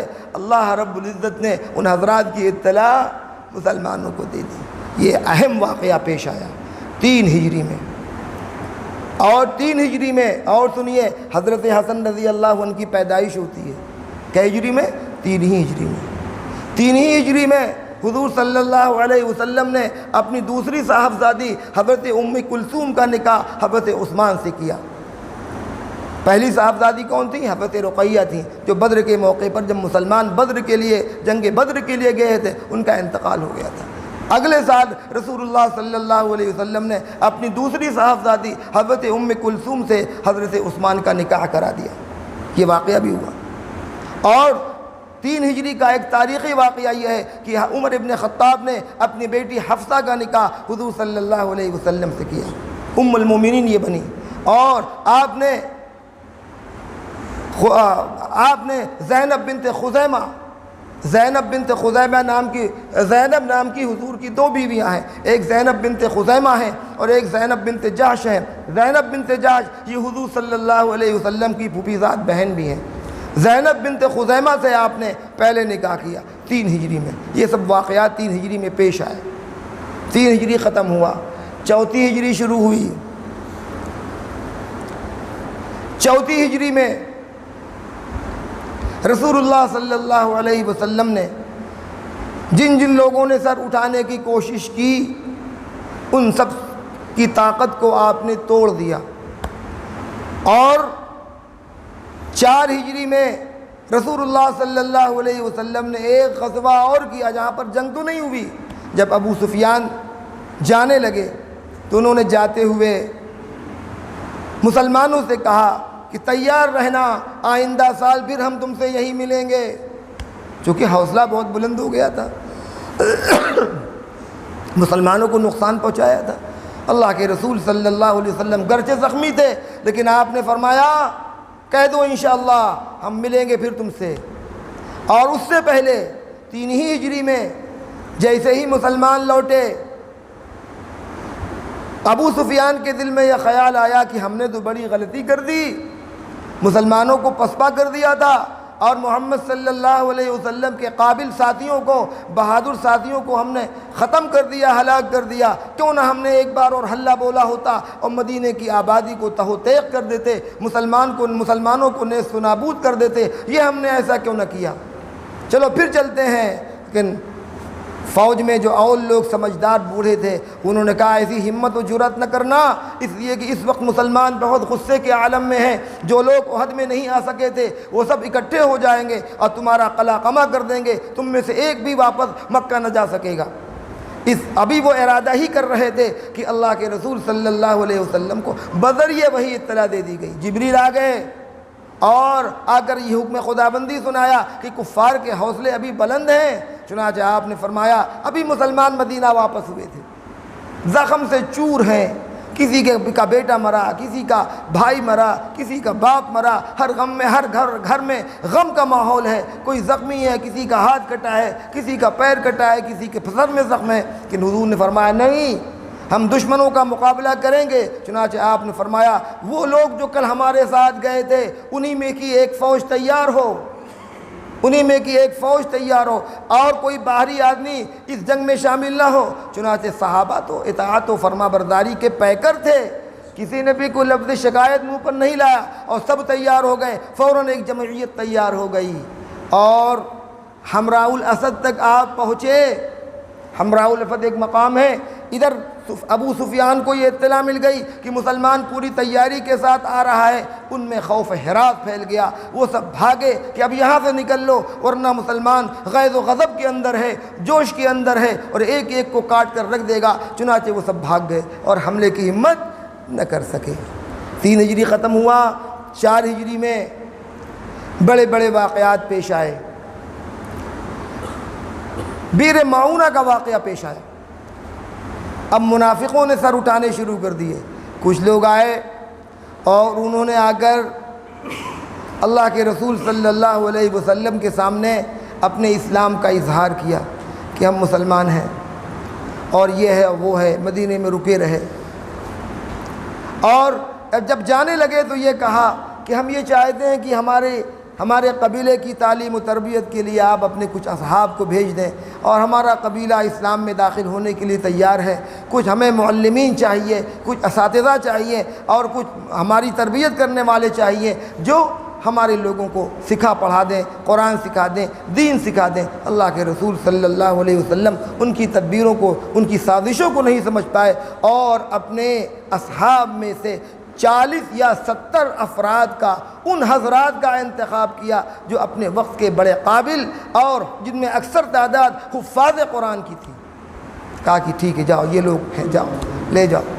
چنانچہ رسول اللہ صلی اللہ علیہ وسلم نے ان کو ساتھ کر دیا، اور یہ 4 ہجری کا واقعہ ہے۔ یہ سب منافق تھے، یہ سب کافر تھے، اور تھوڑی دور لے جانے کے بعد ان لوگوں نے ان مسلمانوں کے ساتھ دغا کی، فریب کیا اور سب کو شہید کر ڈالا۔ وہ 70 صحابہ جو منتخب تھے، جو قابل لوگ تھے، جو حضور کے نمائندہ تھے، جو اسلام کے ترجمان تھے، ان سارے لوگوں کو ان کفار نے قتل کر ڈالا۔ اندر سے پہلے سے تیاری تھی، مسلمان سمجھ نہیں پائے۔ ایک صاحب جو اپنی کسی ضرورت کی خاطر باہر گئے ہوئے تھے، استنجے کے لیے باہر گئے ہوئے تھے، جب وہ قریب پہنچے تو دیکھا کہ چیل کوے نظر آ رہے ہیں، گرد و غبار اڑ رہا ہے، تو سمجھ گئے کہ دھوکہ ہو گیا، دھوکہ ہو گیا۔ ان صحابہ نے جم کر مقابلہ کیا، ان کے لوگوں کو مارا بھی، لیکن ان کی تعداد بہت زیادہ تھی، بالآخر سب شہید کر دیے گئے۔ وہ صحابی جو بچ گئے تھے وہ بھاگ کر آئے، حضور صلی اللہ علیہ وسلم کو اس واقعے کی اطلاع دی۔ اللہ کے رسول صلی اللہ علیہ وسلم کو بے انتہا صدمہ ہوا، بہت غم ہوا آپ کو، اور آپ نے 1 مہینے تک اس قبیلے کے لیے بد دعا کی، قنوت نازلہ۔ قنوت نازلہ بڑے مشکل وقت میں پڑھی جاتی ہے، اور اس میں جو بد دعا کے جو کلمات ہیں بڑے خطرناک ہیں۔ اللہم دمر دیارہم مخرب بلادہم، اس طرح کے الفاظ، اللہ ان کے گھروں کو برباد کر دے، ان کو شہر کو تباہ کر دے، ان کو ہلاک کر دے، اس طرح کے الفاظ ہیں۔ آپ نے 1 مہینے تک ان کے خلاف قنوت نازلہ پڑھی۔ پھر اس کے بعد 4 ہجری چل رہا ہے، 5 ہجری شروع ہوتی ہے۔ میں واقعات کو، خاص واقعات کو سمیٹنے کی کوشش کر رہا ہوں، اور میری کوشش یہ ہے کہ 12 تاریخ تک، وفات تک ہم پہنچ جائیں، وفات نبی تک، اور نبی کی ازواج اور آپ کی اولادوں کا بھی تذکرہ ہو جائے۔ اس لیے بہت درمیان میں جو بہت تفصیلات ہیں میں ان کو حذف کر رہا ہوں، خاص باتیں تاریخ کی میں آپ کو سنانا چاہتا ہوں۔ 5 ہجری میں ایک غزوہ پیش آیا جس کو غزوہ بنی المستلق کہا جاتا ہے۔ بنی المصطلق ایک خاندان ہے جو اسلام کے خلاف تیاری کر رہا تھا، جمع ہو رہے تھے، مسلمانوں کو بھڑکا رہے تھے، اور اس غزوے کو غزوہ مریسی بھی کہا جاتا ہے۔ مریسی نام کا وہاں پر ایک چشمہ تھا جہاں سے پانی نکلتا تھا۔ اسی مقام پر اللہ کے رسول صلی اللہ علیہ وسلم نے کہلا بھیجا، بھی کیا بات ہے، یہ تم کیا بار بار اس طرح کی حرکتیں کر رہے ہو، ہم سے جنگ کرنا چاہتے ہو، ہم سے لڑنا چاہ رہے ہو۔ اسلام کے خلاف وہ قبیلہ تمام کفار کو، مشرکین کو ابھار رہا تھا کہ مسلمانوں کو ختم کیا جائے۔ اللہ کے رسول صلی اللہ علیہ وسلم اسی اثنا میں پھر آپ نے جنگ کی تیاری کی اور وہاں پر تشریف لے گئے۔ زیادہ جنگ نہیں ہوئی، تھوڑی مدبھیڑ ہوئی، اس کے بعد مال غنیمت بہت ہاتھ آیا اور اس قبیلے کے مردوں کو اور عورتوں کو غلام بنا دیا گیا، کنیزہ بنا دیا گیا۔ تمام نیزے اور بکریاں اور سامان اور اونٹ، بہت سا مال غنیمت مسلمان لے کر آئے۔ اسی واقعے میں حضرت جویریہ رضی اللہ عنہا بھی پکڑ کر آئیں۔ حضرت جویریہ رضی اللہ عنہا ایک صحابی کی حصے میں آئیں۔ جب مال غنیمت آ گیا تو حضور صلی اللہ علیہ وسلم نے 5واں حصہ اپنے لیے نکلوایا، باقی اور تمام مال غنیمت کو مجاہدین پر تقسیم کر دیا گیا، اور اس میں غلام و باندیاں بھی تقسیم کر دی گئی۔ حضرت جویریہ رضی اللہ عنہا جن صحابی کے حصے میں گئیں، انہوں نے کہا کہ بھائی ہم کو تم اتنی رقم دے دو، آزاد ہو، ہم تم سے کوئی واسطہ نہیں رکھتے۔ اس کو بدل کتابت کہتے ہیں۔ آزادی کی ایک شکل یہ بھی ہوتی ہے کہ مالک پہلے ہی تھی، اب تو غلامی ختم ہو گئی، کہ مالک اپنے غلام سے کہتا تھا کہ اتنی رقم تم ہمیں کما کر لا کر دے دو، تم آزاد ہو، تو اس طرح غلام آزاد ہو جاتے تھے۔ تو ان سے جن صحابی کے حصے میں وہ تھیں، انہوں نے ان سے یہ کہا کہ یہ تمہارا بدل کتابت ہے، اتنی رقم ہے، اتنی رقم تم ہمیں لا کر دے دو، تم آزاد ہو۔ وہ اللہ کے رسول صلی اللہ علیہ وسلم کی خدمت میں آئی اور آ کر عرض کیا، یا رسول اللہ، میں اپنے قبیلے کے سردار کی بیٹی ہوں۔ حارث بن ضرار وہ قبیلے کے سردار تھے، میں ان کی بیٹی ہوں، وہ بھاگ گئے تھے، یہ بیٹی ان کی گرفتار ہو گئی۔ جن صحابی کے حصے میں آئی ہوں، انہوں نے بدل کتابت کی یہ رقم مقرر کی ہے، آپ میرا تعاون فرمائیں، میری مدد فرمائیں۔ تو حضور صلی اللہ علیہ وسلم کی نگاہ ان پر پڑی اور آپ نے فرمایا، میں اس سے بہتر حسن سلوک تمہارے ساتھ کرنا چاہتا ہوں، تمہاری مدد بھی کروں گا اس رقم کے مہیا کرنے میں، اور اس سے بہتر سلوک میں تمہارے ساتھ کروں گا۔ تو انہوں نے عرض کیا، یا رسول اللہ، اس سے بہتر سلوک کیا ہو سکتا ہے؟ تو آپ نے فرمایا، میں تم کو اپنی زوجیت میں داخل کرنا چاہتا ہوں، میں تم سے نکاح کرنا چاہتا ہوں۔ تو انہوں نے عرض کیا، یا رسول اللہ، اس سے بہتر کیا ہو سکتا ہے؟ یہ تو زہ نصیب کہ میں آپ کی زوجیت میں داخل ہو جاؤں اور ہم ام المؤمنین میں داخل ہو جائیں۔ چنانچہ رسول اللہ صلی اللہ علیہ وسلم نے ان کی وہ رقم مہیا کروائی، ان کو آزادی ملی۔ پھر رسول اللہ صلی اللہ علیہ وسلم نے ان سے عقد فرمایا، ان سے نکاح فرمایا۔ یہ 4 ہجری کا واقعہ ہے۔ حضرت عائشہ رضی اللہ عنہ فرماتی ہیں، جویریہ خیر و برکت والی خاتون تھیں، انتہا درجے حسین و جمیل بھی تھیں۔ جب رسول اللہ صلی اللہ علیہ وسلم نے ان سے نکاح کر لیا تو ان کے قبیلے کے جتنے لوگ مسلمانوں کے حصے میں آئے تھے غلام و کنیز بن کر، ان تمام لوگوں کو صحابہ نے یہ کہہ کر آزاد کر دیا کہ یہ سب تو اب نبی کے سسرال والے ہیں۔ نبی نے جس خاندان اور جس قبیلے کی عورت سے شادی کر لی، اس قبیلے کے لوگ میرے ہاں کنیز و غلام بن کر رہیں، یہ ہماری غیرت کے خلاف ہے، یہ محبت رسول کے خلاف ہے۔ چنانچہ تقریباً 800-900 لوگ بیک وقت آزاد کر دیے گئے۔ مسلمانوں نے ان کو چھوڑ دیا، کہا کہ نبی کے احترام میں اور جویریہ ام المؤمنین کے احترام میں تم سب کو آزاد کرتے ہیں۔ اسی وجہ سے حضرت عائشہ فرماتی ہیں، جویریہ بہت خیر و برکت والی خاتون تھی، ان کی برکت سے، صرف ان کی وجہ سے ان کے قبیلے کے سینکڑوں لوگ، بلکہ 1000 کے قریب لوگ آزاد کر دیے گئے۔ 4 ہجری کا یہ واقعہ ہے۔ یہ خاص واقعہ میں آپ کے سامنے ذکر کر رہا ہوں۔ 5 ہجری شروع ہوتا ہے۔ 5 ہجری جب شروع ہوا تو ابھی کفار مکہ کے دل میں ٹھنڈک نہیں پڑی تھی۔ احد کے واقعے سے ان کے حوصلے بہت بلند ہو گئے تھے، اور ابو سفیان کی کوششیں جاری تھیں، اور وہ گھوم گھوم کر جا کر قریش کے تمام قبائل کو اور عرب کے جتنے بھی قبائل تھے ان سب کو اسلام کے خلاف ابھار رہے تھے۔ سب تیار ہو جاؤ، اور اب کی ایک بارگی ایسا حملہ کیا جائے کہ مسلمانوں کی جڑ ہی کاٹ دی جائے، ختم ہو جائے، روز روز کی یہ لڑائی اور روز روز کا جھگڑا یہ باقی نہ رہے۔ چنانچہ دھیرے دھیرے کوشش کرتے کرتے عرب کے تمام قبائل کو انہوں نے اسلام کے خلاف متحد کر لیا۔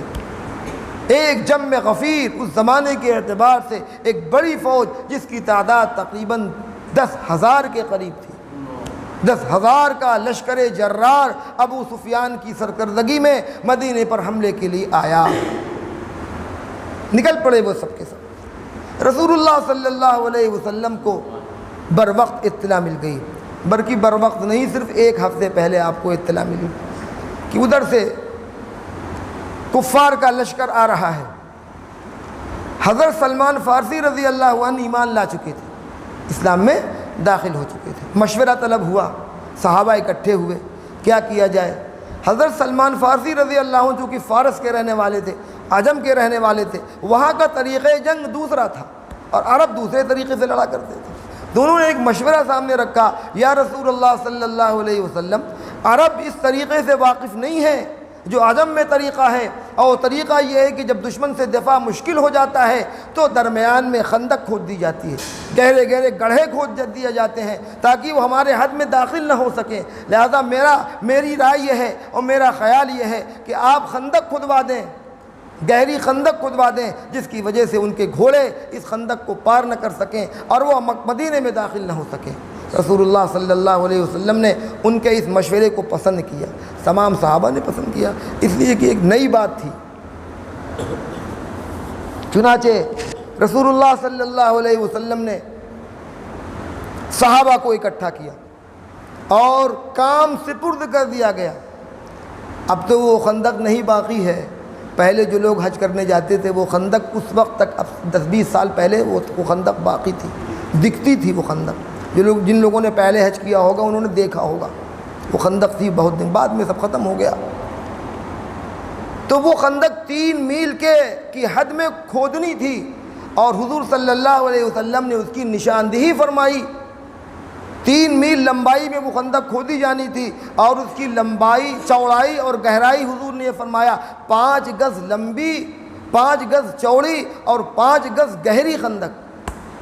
5 گز تقریباً 15 فٹ کے قریب ہوتا ہے، 15 فٹ گہری اور 15 ہی فٹ چوڑی آس پاس، اتنی گہری خندق کھودنی ہے اور 1 ہفتے کا وقت ہے کہ 1 ہفتے میں دشمن کی فوج آ جائے گی۔ چنانچہ خود رسول اللہ صلی اللہ علیہ وسلم اس کام میں مشغول ہیں اور صحابہ کو نہ کھانے کی فکر ہے، نہ پینے کی فکر ہے، نہ استنجے کی فکر ہے، صرف یہ ہے کہ کس طرح اسلام کی حفاظت کی جائے۔ مسئلہ یہ نہیں تھا کہ ہم ختم ہو جائیں گے، مسئلہ یہ نہیں تھا کہ مدینے پر حملہ ہو جائے گا، یہاں کے لوگ قتل کر دیے جائیں گے۔ مسئلہ اسلام کے تحفظ کا تھا، مسئلہ دین کے تحفظ کا تھا، مسئلہ ایمان کے تحفظ کا تھا۔ اس لیے صحابہ نے شب و روز کام کیا، رات و دن مسلسل کام ہوتا رہا۔ خود رسول اللہ صلی اللہ علیہ وسلم خندق کھودنے میں مصروف عمل ہیں اور سلمان فارسی چونکہ زیادہ ماہر تھے اس لیے ان کے ذمے 2 لوگوں کا کام تھا۔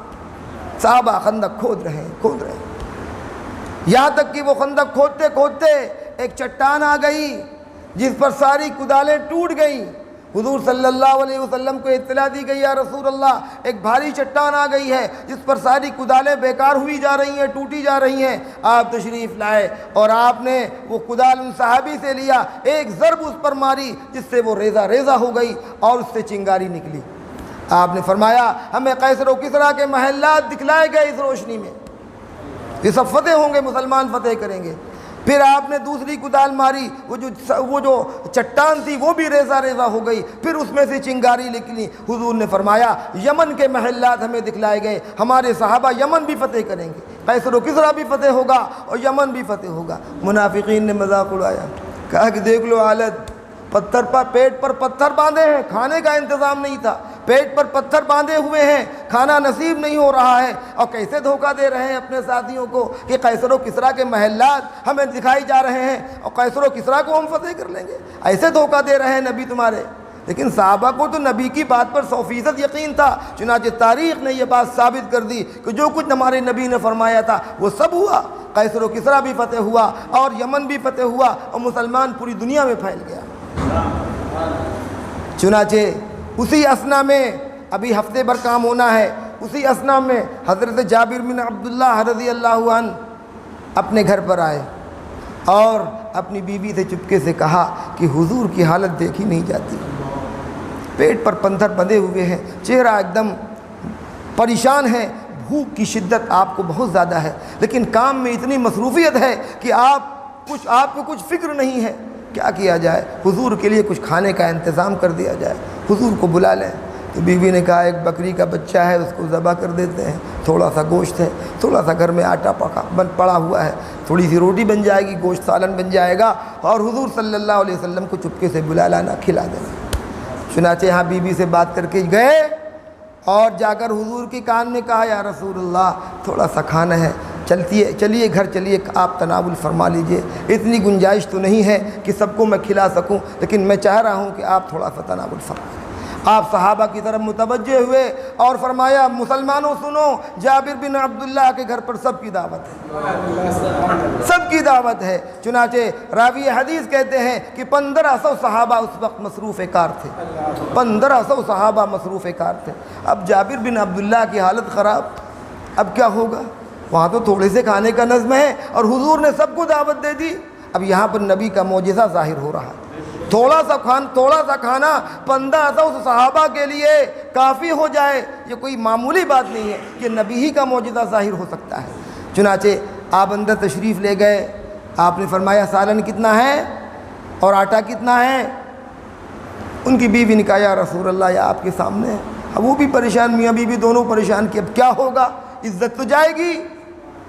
چنانچہ آپ نے فرمایا سالن کی ہانڈی چولہے پر سے اتاری نہ جائے، اور آٹے میں آپ نے تھوڑا سا اپنا لعاب دہن ڈال دیا، کہا کہ بناؤ روٹی اور کھلاؤ سالن صحابہ کو۔ صحابہ آتے رہے، کھاتے رہے، آتے رہے، کھاتے رہے، آتے رہے، کھاتے رہے۔ جابر بن عبداللہ فرماتے ہیں خدا کی قسم نہ سالن کم ہوا نہ روٹی کم ہوئی، سارے صحابہ نے شکم سیر ہو کر کھانا کھا لیا اور سب پھر اپنے کام میں مصروف ہو گئے۔ یہ نبی کا معجزہ اس موقع پر ظاہر ہوا۔ ایک ہفتہ پورا ہوا، خندق کی کھدائی مکمل ہوئی، دشمنوں کی فوج آ گئی، جم غفیر 10,000 کی جمعیت، اور دوسری بات یہ تھی کہ مدینے میں بنو قریظہ جو یہود کا قبیلہ تھا وہ موجود تھا، وہ مسلمانوں کا سخت دشمن تھا۔ ان کی طرف سے حضور صلی اللہ علیہ وسلم کو سخت خطرہ اور خوف تھا کہ کہیں ایسا نہ ہو کہ مسلمان مدینے کی حفاظت کے لیے، اسلام کی حفاظت کے لیے سرحد پر موجود ہوں، اور ادھر یہ یہود مسلمانوں کے بچوں کو مار نہ ڈالیں، ان کی عورتوں کو مار نہ ڈالیں۔ اس لیے آپ کو دوہری فکر لاحق تھی کہ مدینے کی بھی حفاظت کرنی ہے، مسلمانوں کی بھی حفاظت کرنی ہے، اور مسلمانوں کے بچوں کی بھی حفاظت کرنی ہے، ان کی عورتوں کی بھی حفاظت کرنی ہے۔ اندر دشمن موجود تھے، اندر دشمن موجود تھے۔ چنانچہ جب یہ لوگ آئے تو ہکا بکا رہ گئے، کہہ رہے یہ کیا، اب رک گئے وہیں آ کر کے، اتنی گہری خندق میں گھوڑا کودنے کے لیے تیاری نہ ہو، سب کھڑے ہیں اس طرف، ادھر سے مسلمان کھڑے ہیں، تیر چل رہے۔ اندر آنے کی جو ہمت کرتا ہے، جیسے کوئی خندق کے اندر داخل ہوتا ہے مسلمان تیر برساتے ہیں، پتھر مارتے ہیں۔ اب یہ لوگ ہکا بکا کہ ہو کیا گیا، اس کا تو ہمارے حاشیے خیال میں اس کا تصور بھی نہیں تھا کہ یہ بھی ہو سکتا ہے، اس طرح بھی مدافعت کی جا سکتی ہے۔ چنانچہ محاصرہ ہے، 1 دن 2 دن 3 دن 4 دن 5 دن، مہینے بھر محاصرہ رہا ادھر سے، یہاں تک کہ اتنی مصروفیت بڑھی کہ اللہ کے رسول صلی اللہ علیہ وسلم کی نماز عصر و ظہر قضا ہو گئی، آپ کو نماز پڑھنے کا موقع نہیں ملا۔ صلاۃ خوف پڑھی گئی اس موقع پر، سارے صحابہ نہیں ہٹ سکتے تھے، تو آدھے چونکہ ہر صحابی کی خواہش و تمنا یہ تھی کہ ہم کو نبی کے پیچھے نماز پڑھنی ہے، اس لیے صلاۃ خوف کا حکم آیا۔ ایک جماعت آتی تھی، 1 رکعت نماز پڑھتی تھی، حضور نماز پڑھاتے تھے، اس کے بعد وہ چلی جاتی تھی، اپنے کام میں لگ جاتی تھی۔ دوسری جماعت آتی تھی، وہ دوسری رکعت پڑھتی تھی، اس کے بعد پہلی جماعت آ کر اپنی 1 رکعت پوری کرتی تھی، اور دوسری جماعت کی جو 1 رکعت چھوٹی ہوتی تھی وہ اپنی بعد میں پوری کرتی تھی۔ اس طرح صلاۃ خوف پڑھی جا رہی تھی، لیکن تلوار کے سائے میں بھی نماز ادا ہو رہی تھی۔ نماز کے قضا کرنے کا کوئی حکم نہیں آیا، حضور نے یہ نہیں فرمایا کہ چلو بعد میں نمازیں پڑھ لینا۔ آج ہمارا حال یہ ہے کہ معمولی مجبوری اور معمولی مشغولی پر ہم اپنی نہ جانے کتنی نمازیں قضا کر دیتے ہیں۔ سفر کا عذر ہے، بیماری کا عذر ہے، وہاں تو تلواریں چل رہی ہیں، جان کے لالے پڑ رہے ہیں، لیکن حضور اجازت نہیں دے رہے کہ نماز بعد میں پڑھ لینا۔ ہاں بس 2 موقع ایسا آیا، 2 وقت ایسا آیا کہ اتنی مصروفیت تھی اور اتنا شدید حملہ کفار کی طرف تھا کہ آپ کو بالکل ہٹنے کا موقع نہیں ملا، اور آپ نے اس موقع پر بد دعا فرمائی۔ ایک جگہ تھوڑا سا حصہ کھلا ہوا تھا، ادھر سے آنے کا امکان تھا وہاں پر آپ نے پہرے لگوا رکھے تھے، اور جگہوں پہ تو نہیں آ پا رہے تھے، لیکن ایک جگہ تھوڑا سا معاملہ کمزور تھا، وہاں سے آنے کا امکان تھا، وہاں پر پہرے مسلمانوں کے لگے تھے، مسلمان وہاں پر موجود تھے۔ اب ایک واقعہ میں آپ کو سناتا ہوں جس میں حضرت علی ابن ابی طالب کی بہادری اور شجاعت کا ذکر ہے۔ داماد رسول اللہ کے شیر علی ابن ابی طالب کی بہادری کا تذکرہ ہے، وہ تذکرہ ہم ضروری سمجھتے ہیں۔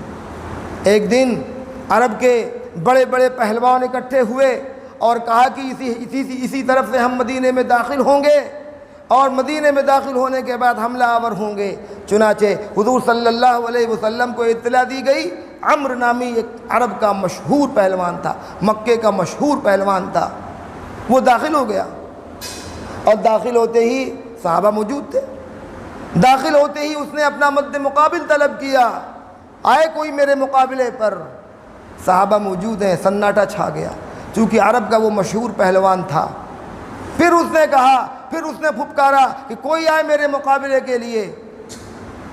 حضرت علی ابن ابی طالب نے عرض کیا، یا رسول اللہ مجھے اجازت دی جائے، مجھ سے یہ برداشت نہیں ہو رہا ہے کہ ایک کافر اسلام پر اس طرح پھپکار رہا ہے، اس کے مقابلے کے لیے کوئی نکل نہیں رہا ہے۔ حضور صلی اللہ علیہ وسلم خاموش ہیں، آپ نے کوئی جواب نہیں دیا۔ پھر علی ابن ابی طالب نے عرض کیا، یا رسول اللہ مجھے اجازت دی جائے، میں اس کافر کا سر قلم کروں گا، مجھ سے یہ بات برداشت نہیں ہے۔ حضور صلی اللہ علیہ وسلم نے پھر ایک بار دیکھا، اجازت نہیں دی، سہبارہ پھر انہوں نے اجازت مانگی، تو انہوں نے حضرت علی کو بلایا اور آپ نے ارشاد فرمایا، اے اللہ میں نے بدر کے موقع پر عبیدہ کو دے دیا، احد کے موقع پر میں نے حمزہ کو دے دیا راہ خدا میں، اے اللہ اب علی ہے، آپ ہی اس کی حفاظت فرمائیے۔ نبی کے دل میں بھی تو الفت و محبت تھی علی کی، وہ داماد بھی تھے، نبی کو اس بات کا خطرہ تھا کہیں علی شہید نہ کر دیے جائیں، میرا داماد کہیں شہید نہ کر دیا جائے، اس لیے آپ فرما رہے ہیں اے میرے رب علی کو وقت تنہا نہ چھوڑیے، علی کی مدد فرمائیے۔ چنانچہ آپ نے علی کو بلایا، ان کے سر پر عمامہ باندھا، پگڑی باندھی، اپنی تلوار ان کو دی، ذوالفقار، اپنی تلوار میں رحمت فرمائی، زرہ پہنائی ان کو، اور کہا کہ جاؤ۔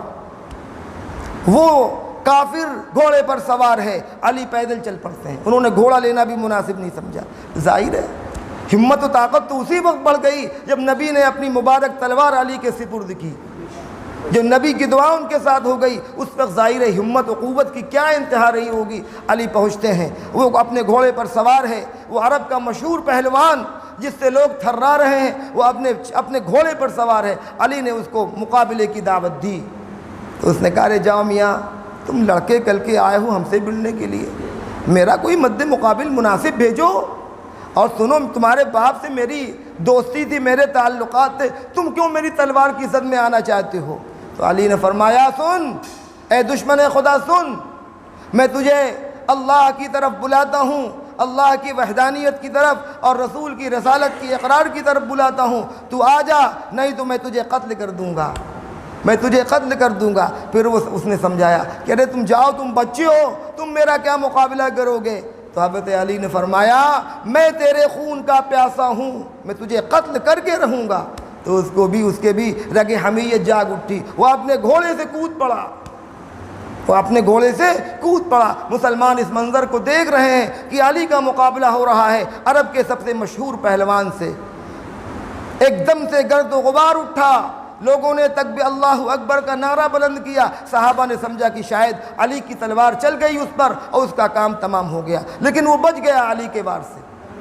دوبارہ پھر وہ جھپٹا حضرت علی کی طرف، علی نے اس کی تلوار کا وار اپنی زرہ پر روکا اور علی کے سر پر تھوڑا سا اثر آیا، پھر لپک کر حضرت علی رضی اللہ عنہ نے تلوار کا وہ وار کیا کہ اس کا سر کٹ کر دور جا گرا، اور مسلمانوں نے اللہ اکبر کا نعرہ لگایا۔ حضور صلی اللہ علیہ وسلم نے جب اللہ کی تکبیر سنی تو سمجھ گئے کہ علی نے اس کا کام تمام کر دیا۔ یہ حضرت علی رضی اللہ عنہ کی بہادری و شجاعت، وہ علی جن کی بہادری و شجاعت کی تعریف خدا کر رہا ہے۔ خیبر کے واقعے میں آپ نے سنا ہوگا، خیبر کا وہ قلعہ جو فتح نہیں ہو رہا تھا، اس کا پھاٹک علی ابن ابی طالب نے اکھاڑ کر پھینک دیا، اور اس کو اتنا بڑا پھاٹک، اتنا طاقتور پھاٹک جس کو بعد میں 80 لوگوں نے اٹھایا، اتنا بڑا پھاٹک۔ اس واقعے کے بعد فوراً جبریل امین آئے اور آ کر عرض کیا یا رسول اللہ، اللہ علی کی بہادری و شجاعت کی تعریف کر رہا ہے اور ان کو سلام کہتا ہے۔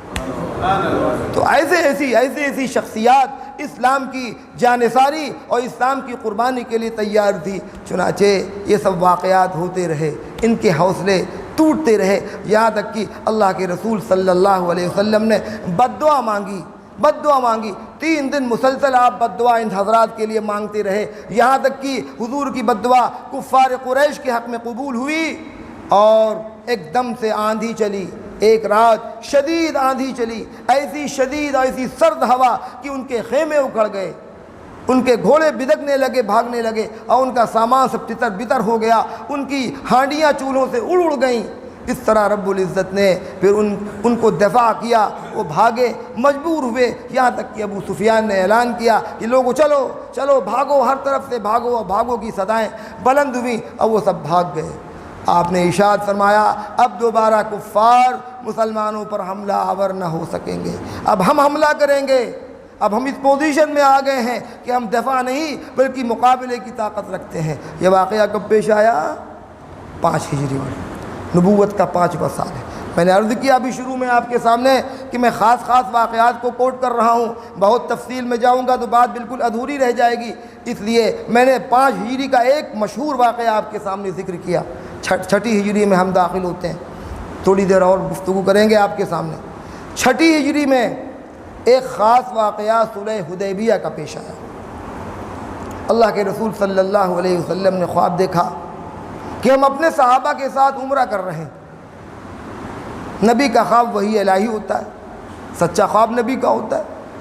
آپ نے صحابہ سے اس کا ذکر کیا، سب بیچارے زمانے سے آئے تھے، کعبہ دیکھے ہی نہیں تھا، لڑائی ہر سال ہو رہی تھی، مقابلے ہر سال ہو رہے تھے، تو صحابہ سب تیار ہو گئے، یا رسول اللہ چلیے ہم لوگ بھی عمرہ کریں گے آپ کے ساتھ۔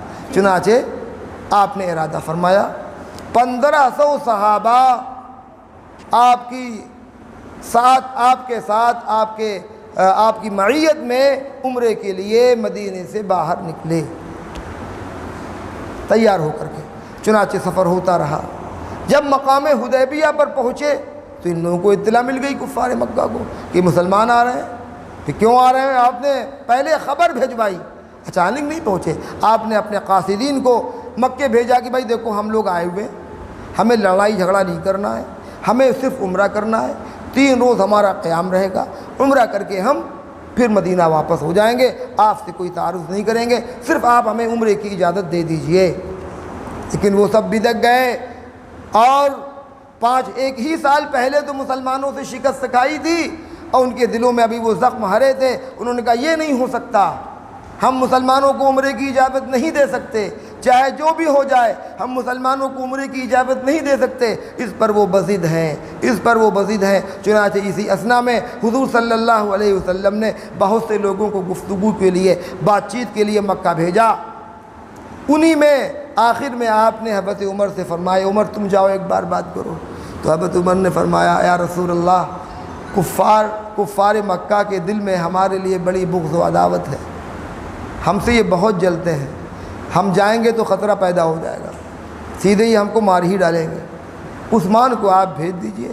عثمان کی عزت و وقار ان کا زیادہ ہے، ان کے رشتہ دار بھی مکے کے اندر موجود ہیں، ہمارا کوئی رشتہ دار اب مکے میں نہیں رہا، سب ہجرت کر کے مدینہ آ گئے ہیں، اور عثمان کے رشتہ دار، ان کے خاندان و قبیلے کے لوگ، بنو امیہ سے ان کا تعلق تھا، بنو امیہ کے لوگ مکے میں موجود ہیں، ان کو بھیج دیجیے۔ آپ نے اپنا ایلچی اور اپنا قاصد بنا کر حضرت عثمان غنی رضی اللہ عنہ کو، جو داماد رسول ہیں، جن کو ذی النورین کہا جاتا ہے، ان کو آپ نے بھیجا کہ عثمان تم جاؤ ایک بار بات چیت کرو۔ آپ کی کوشش یہ تھی اور آپ کے صحابہ کی دلی تمنا یہ تھی کہ ہم لوگ عمرہ کر کے واپس ہوں۔ کعبہ نگاہوں کے سامنے تھا، کس سے یہ بات برداشت ہو رہی تھی؟ جو ہر وقت کعبے کو دیکھتے رہتے تھے، آج کعبے کو ایک نگاہ دیکھنے کے لیے وہ ترس رہے تھے، ان کے دل مچل رہے تھے۔ عثمان غنی رضی اللہ عنہ گئے اور اپنے کسی رشتہ دار کے گھر پر رکے، بات چیت کی، لیکن کسی نے حمایت نہیں کی۔ کہا کہ نہیں، اگر آپ کو عمرہ کرنا ہے تو آپ عمرہ کر لیجئے، ہم محمد صلی اللہ علیہ وسلم ان کے ساتھیوں کو عمرے کی اجازت نہیں دے سکتے۔ تو حضرت عثمان غنی رضی اللہ عنہ نے فرمایا اچھا، اللہ کے رسول صلی اللہ علیہ وسلم سے پہلے عثمان عمرہ کر لے، یہ ممکن ہے؟ میرے نبی عمرہ نہ کریں، میرے صحابہ عمرہ نہ کریں، میرے ساتھی عمرہ نہ کریں اور میں عمرہ کر لوں، یہ تو ہو ہی نہیں سکتا۔ ان کو یہ بات خراب لگی۔ ہمارے بیچ میں رہ کر اس طرح مسلمانوں کی حمایت کر رہے ہیں، ان کو ان لوگوں نے ایک گھر میں نظر بند کر دیا۔ کس کو؟ حضرت عثمان غنی رضی اللہ عنہ ایک گھر میں نظر بند کر دیے گئے۔ ادھر مسلمانوں میں یہ خبر پھیلائی گئی کہ عثمان غنی کو شہید کر دیا گیا، عثمان غنی کو شہید کر دیا گیا۔ رسول اللہ صلی اللہ علیہ وسلم کو جب یہ اطلاع ملی تو آپ نے صحابہ کو اکٹھا کیا۔ وہ ببول کا درخت، وہ کیکر کا درخت بہت دن تک اس بات کا گواہ رہا۔ آپ نے صحابہ کو اکٹھا کیا اور وہاں پر ایک بیعت لی کہ ہم عثمان کے قتل کا بدلہ لے کر رہیں گے اور ہمارے تمام صحابہ میرے ساتھ عثمان کے قتل کا بدلہ لے کر رہیں گے، ان سے اب مقابلہ ہوگا اور ہم اس طرح واپس نہیں جائیں گے۔ اس بیعت کو بیعت الرضوان کہتے ہیں۔ اللہ رب العزت نے سورہ فتح میں اس واقعے کا ذکر کیا، لَقَدْ رَضِيَ اللَّهُ عَنِ الْمُؤْمِنِينَ إِذْ يُبَايِعُونَكَ تَحْتَ الشَّجَرَةِ۔ اللہ ان لوگوں سے راضی ہو گیا جنہوں نے اس درخت کے نیچے نبی کے ہاتھ پر بیعت کی، اور آپ نے آخر میں یہ بھی فرمایا، یہ دیکھو عثمان کا ہاتھ میرے ہاتھ کے نیچے ہے۔ عثمان اپنے ہاتھ کو آپ نے عثمان کا ہاتھ قرار دیا، اوپر اپنا ہاتھ رکھا، نیچے دوسرا ہاتھ آپ نے رکھا، کہا کہ یہ ہاتھ عثمان کا ہے، یہ میرا ہے، میں عثمان کی طرف سے میں بیعت کرتا ہوں۔ لیکن بعد میں آپ کو اطلاع ملی کہ یہ خبر غلط ہے۔ حضرت عثمان رضی اللہ عنہ واپس تشریف لائے۔ بہت گفت و شنید ہوئی لیکن کفار مکہ اس کو ماننے کے لیے تیار نہیں ہوئے۔ انہوں نے اس بات کو اپنی شان کے خلاف سمجھا اور بہت گفت و شنید کے بعد بالآخر ایک معاہدہ لکھا گیا جس کو صلح حدیبیہ، معاہدہ صلح حدیبیہ کہتے ہیں۔ ادھر سے مسلمان، ادھر سے کفار، اور بات چیت شروع ہوئی۔ تو سلمان بالکل غصے میں ہے کہ یہ اتنا دب کر صلح کیوں کی جا رہی ہے، یہاں تک کہ حضرت عمر رضی اللہ عنہ نے حضور سے عرض کیا، یا رسول اللہ کیا آپ رسول برحق نہیں ہیں؟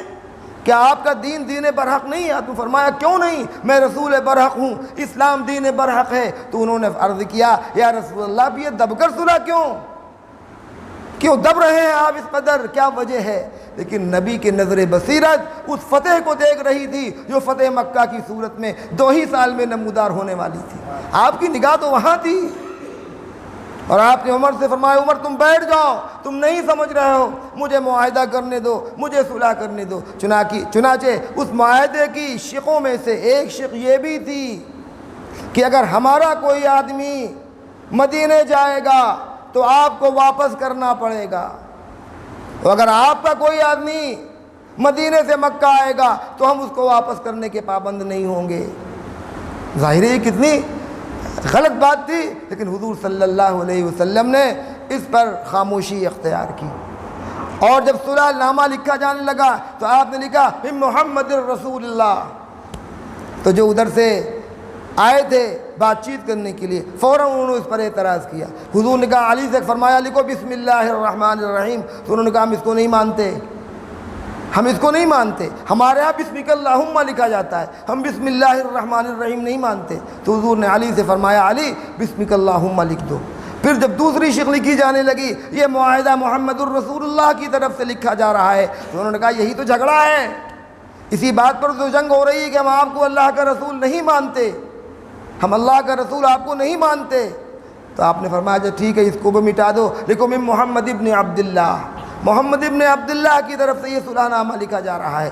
بہرحال یہ صلح نامہ لکھا گیا، حضور نے دستخط کیے، ان لوگوں نے دستخط کیے، اور 2 سال جنگ بندی پر 2 سال جنگ بندی پر معاہدہ ہوا کہ 2 سال 6 سالہ 2 سالہ نہیں 6 سالہ جنگ بندی پر معاہدہ ہوا کہ اب 6 سال تک ہمارے اور آپ کے درمیان کوئی جنگ نہیں ہوگی، کوئی جنگ نہیں ہوگی۔ سب راضی ہو گئے اس پر، امن و امان ہو گیا۔ جب اللہ کے رسول صلی اللہ علیہ وسلم واپس جانے لگے، صحابہ کو بہت یہ بات شاق گزری، بغیر عمرہ کیے ان کو اپنا احرام کھولنا پڑا۔ حضور نے فرمایا اپنا احرام کھولو، صحابہ بیٹھے ہوئے ہیں، کوئی احرام نہیں کھول رہا ہے۔ آپ کو یہ بات ناگوار گزری، آپ اپنے حجرے مبارکہ میں ام سلمہ کے ہاں تشریف لائے اور آپ نے فرمایا ام سلمہ میں کیا کروں؟ میں نے اپنے ساتھیوں سے کہا کہ عمرے کا احرام کھول دو، بغیر عمرہ کیے ہوئے، لیکن کوئی کھول نہیں رہا ہے، کوئی سر منڈانے کے لیے تیار نہیں ہے۔ تو ام سلمہ بڑی زیرک ہوشمند تھیں، انہوں نے عرض کیا یا رسول اللہ اب آپ کہیے نہیں، صحابہ بہت فکر مند ہیں، بہت غمزدہ ہیں، حزن و ملال ان پر چھایا ہوا ہے، لہذا آپ باہر تشریف لے جائیں، اپنا سر منڈانا شروع کر دیں۔ تب لوگ آپ کو دیکھ کر یہ جان جائیں گے کہ نہیں اب احرام کھولنا ہی کھولنا ہے۔ چنانچہ آپ باہر تشریف لے گئے، ام سلمہ کے اس مشورے پر آپ نے عمل کیا اور اپنا سر منڈانا شروع کیا، تو صحابہ سمجھ گئے کہ اب سر منڈانا ہی منڈانا ہے، احرام کھولنا ہی کھولنا ہے۔ چنانچہ لوگوں نے جو قربانی کے جانور تھے ان کو ذبح کیے، اپنے سر منڈائے اور بغیر عمرہ کیے ہوئے صحابہ واپس ہو گئے۔ جب جیسے ہی حدیبیہ سے آگے بڑھے، فوراً اللہ رب العزت نے سورہ فتح کی آیات نبی پر نازل فرمائیں، انا فتحنا لک فتحا مبینا، اے نبی ہم نے آپ کو فتح مبین عطا فرما دی، اے نبی ہم نے آپ کو فتح مبین عطا فرما دی۔ وہ صلح حدیبیہ نہیں تھی، یہ اللہ کی طرف سے فتح مبین کی بشارت دی گئی تھی کہ گھبرائیے نہیں، تھوڑے ہی دنوں کے بعد جس شہر سے آپ واپس جا رہے ہیں آپ فاتحانہ انداز میں اس شہر میں داخل ہوں گے، فاتحانہ انداز آپ کا ہوگا۔ چنانچہ 6 سال کے لیے جنگ بندی پر معاہدہ ہوا تھا۔ ادھر اللہ کے رسول صلی اللہ علیہ وسلم کو اطمینان ہو گیا، اور اس 2 سال کی مدت میں اسلام کو اس قدر ترقی ہوئی کہ مسلمانوں کی تعداد لاکھ میں کے قریب پہنچ گئی، فوج در فوج لوگ اسلام میں داخل ہو گئے۔ پہلے تو قبیلے آنے جانے پہ ڈرتے تھے کہ کفار مکہ اور دشمنان اسلام ہم کو تکلیف پہنچائیں گے۔ جب جنگ بندی پر معاہدہ ہو گیا اور یہ خبر چاروں طرف پہنچ گئی کہ اب کوئی کسی سے تعارض نہیں کرے گا، تو لوگ کھلم کھلا اسلام میں داخل ہونے لگے۔ اسی فتح مکہ سے پہلے رسول اللہ صلی اللہ علیہ وسلم نے دعوتی خطوط اس وقت کے بڑے بڑے سلاطین، بادشاہوں اور حکمرانوں کو روانہ کیے۔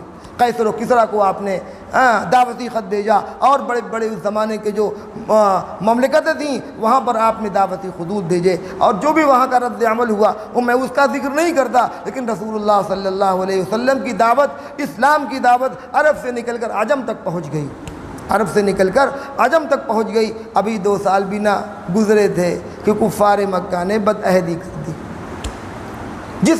جو قبیلہ مسلمانوں کا حلیف تھا، اس قبیلے کو کفار مکہ نے مارا اور پیٹا اور حرم میں قتل کیا۔ وہ لوگ بھاگ کر حضور صلی اللہ علیہ وسلم کی خدمت میں آئے اور اپنی تکلیف بتلائی، اپنی مصیبت بتلائی، یا رسول اللہ میرے خاندان کے لوگوں کو، میرے قبیلے کے لوگوں کو کفار مکہ نے حرم میں دوڑا کر مارا اور قتل کیا ہے، ہم کیا کریں؟ تو آپ نے کچھ نہیں کہا کہ ٹھیک، اور آپ نے صحابہ کو حکم دیا کہ فتح مکہ کی تیاری شروع کر دو، چونکہ ان کی طرف سے معاہدہ توڑا گیا تھا، معاہدے کی خلاف ورزی کی گئی تھی، اس لیے آپ نے اطلاع بھجوانے کی ضرورت نہیں محسوس فرمائی۔ اور ادھر کفار مکہ کو یہ معلوم ہو گیا، ابو سفیان تو بہت عقل مند تھے، ان کا خاندانی بہت سیاسی تھا، اور وہ حکومت کے اصول و ضوابط سے بہت زیادہ واقف تھے۔ انہوں نے کہا کہ مسلمانوں کی خاموشی یہ پتہ دیتی ہے کہ اب ہماری خیر نہیں ہے، اب ہم بچیں گے نہیں۔ چنانچہ بہت سے وفد آئے، اور ایک وفد میں ابو سفیان خود آئے اپنی اس بات کی لیپا پوتی کرنے کے لیے کہ معاف کر دیا جائے، یہ کر دیا جائے، وہ کر دیا جائے۔ چنانچہ پہلے وہ اپنی بیٹی کے گھر گئے۔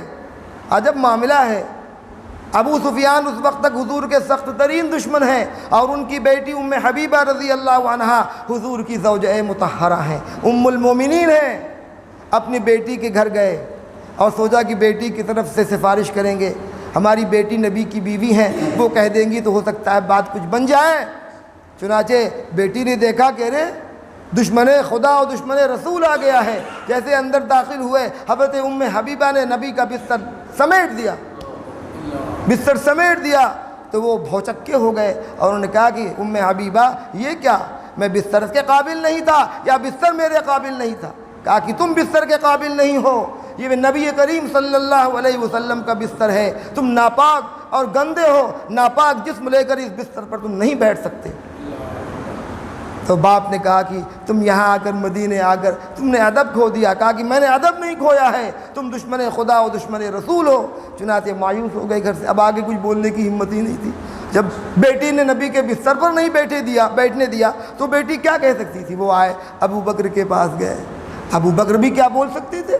اندر اندر فتح مکہ کی تیاریاں شروع ہو رہی تھیں، عمر کے پاس گئے، عمر نے سخت جواب دیا کچھ نہیں، کوئی بات نہیں ہوگی، چنانچہ مایوس ہو کر مکہ واپس ہو گئے۔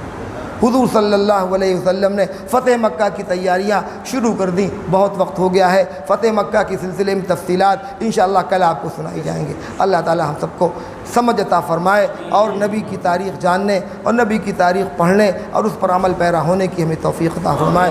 رب صلی وسلم دائما ابدا علی حبیبک خیر الخلق کلہم، ربنا آتنا فی الدنیا حسنہ وفی الآخرۃ حسنہ وقنا عذاب النار، ربنا لا تزغ قلوبنا بعد اذ ہدیتنا وهب لنا من لدنك رحمة إنك أنت الوهاب، اللهم أيد الإسلام والمسلمين، اللهم أعز الإسلام والمسلمين۔ اے اللہ اپنی رحمت کا، فضل کا، کرم کا معاملہ فرما۔ اے اللہ آپ کے بندے موسم کی خرابی کے باوجود بڑی قربانیاں دے کر یہاں پر آئے ہیں، اے اللہ ہم سب کی حاضری کو اپنی رحمت کے صدقے قبول فرما۔ اے اللہ آپ کے نبی کا، آپ کے حبیب کا تذکرہ ہو رہا ہے، ان کی سیرت پڑھی اور سنائی جا رہی ہے۔ اے اللہ آپ کے نبی کا ذکر خیر ہو رہا ہے، آپ کے نبی کے صحابہ کا ذکر خیر ہو رہا ہے۔ اے اللہ ہماری اس مجلس کو خیر و برکت سے بھر دے۔ اے اللہ سامعین پر رحم فرما، کہنے والے پر بھی رحم فرما، بیماروں کو شفا یاب فرما، پریشانیوں کی پریشانیوں کو دور فرما۔ اے اللہ جو ہماری خواتین، جو ہماری بہنیں اے اللہ تمام مصروفیتوں کے باوجود اے اللہ اپنے گھروں سے آئی ہیں، اے اللہ ان پر بھی رحم فرما، ان کو بھی ہدایت عطا فرما، نوجوانوں کو، بچوں کو، بوڑھوں کو، سب کو ہدایت عطا فرما۔ اے اللہ ہم سب کے رگ و ریشے میں اپنے حبیب کی محبت اے اللہ پیوست فرما دے، اپنے نبی کی عظمت و توقیر کو، ان کے احترام کو، ان کے ادب کو ہمارے رگ و ریشے میں پیوست فرما دے۔ اے اللہ اے اللہ اے اللہ ہم نبی کے نام پر مر مٹنے والے ہوں، نبی کی عظمت پر قربان ہونے والے ہوں، نبی کی سنتوں پر قربان ہونے والے ہوں۔ اے اللہ ہمیں اس کی توفیق عطا فرما۔ اے اللہ ہماری ان تمام نشستوں کو جو اب تک ہو چکی ہیں اے اللہ نظر رحمت ڈال کر ان کو قبول فرما۔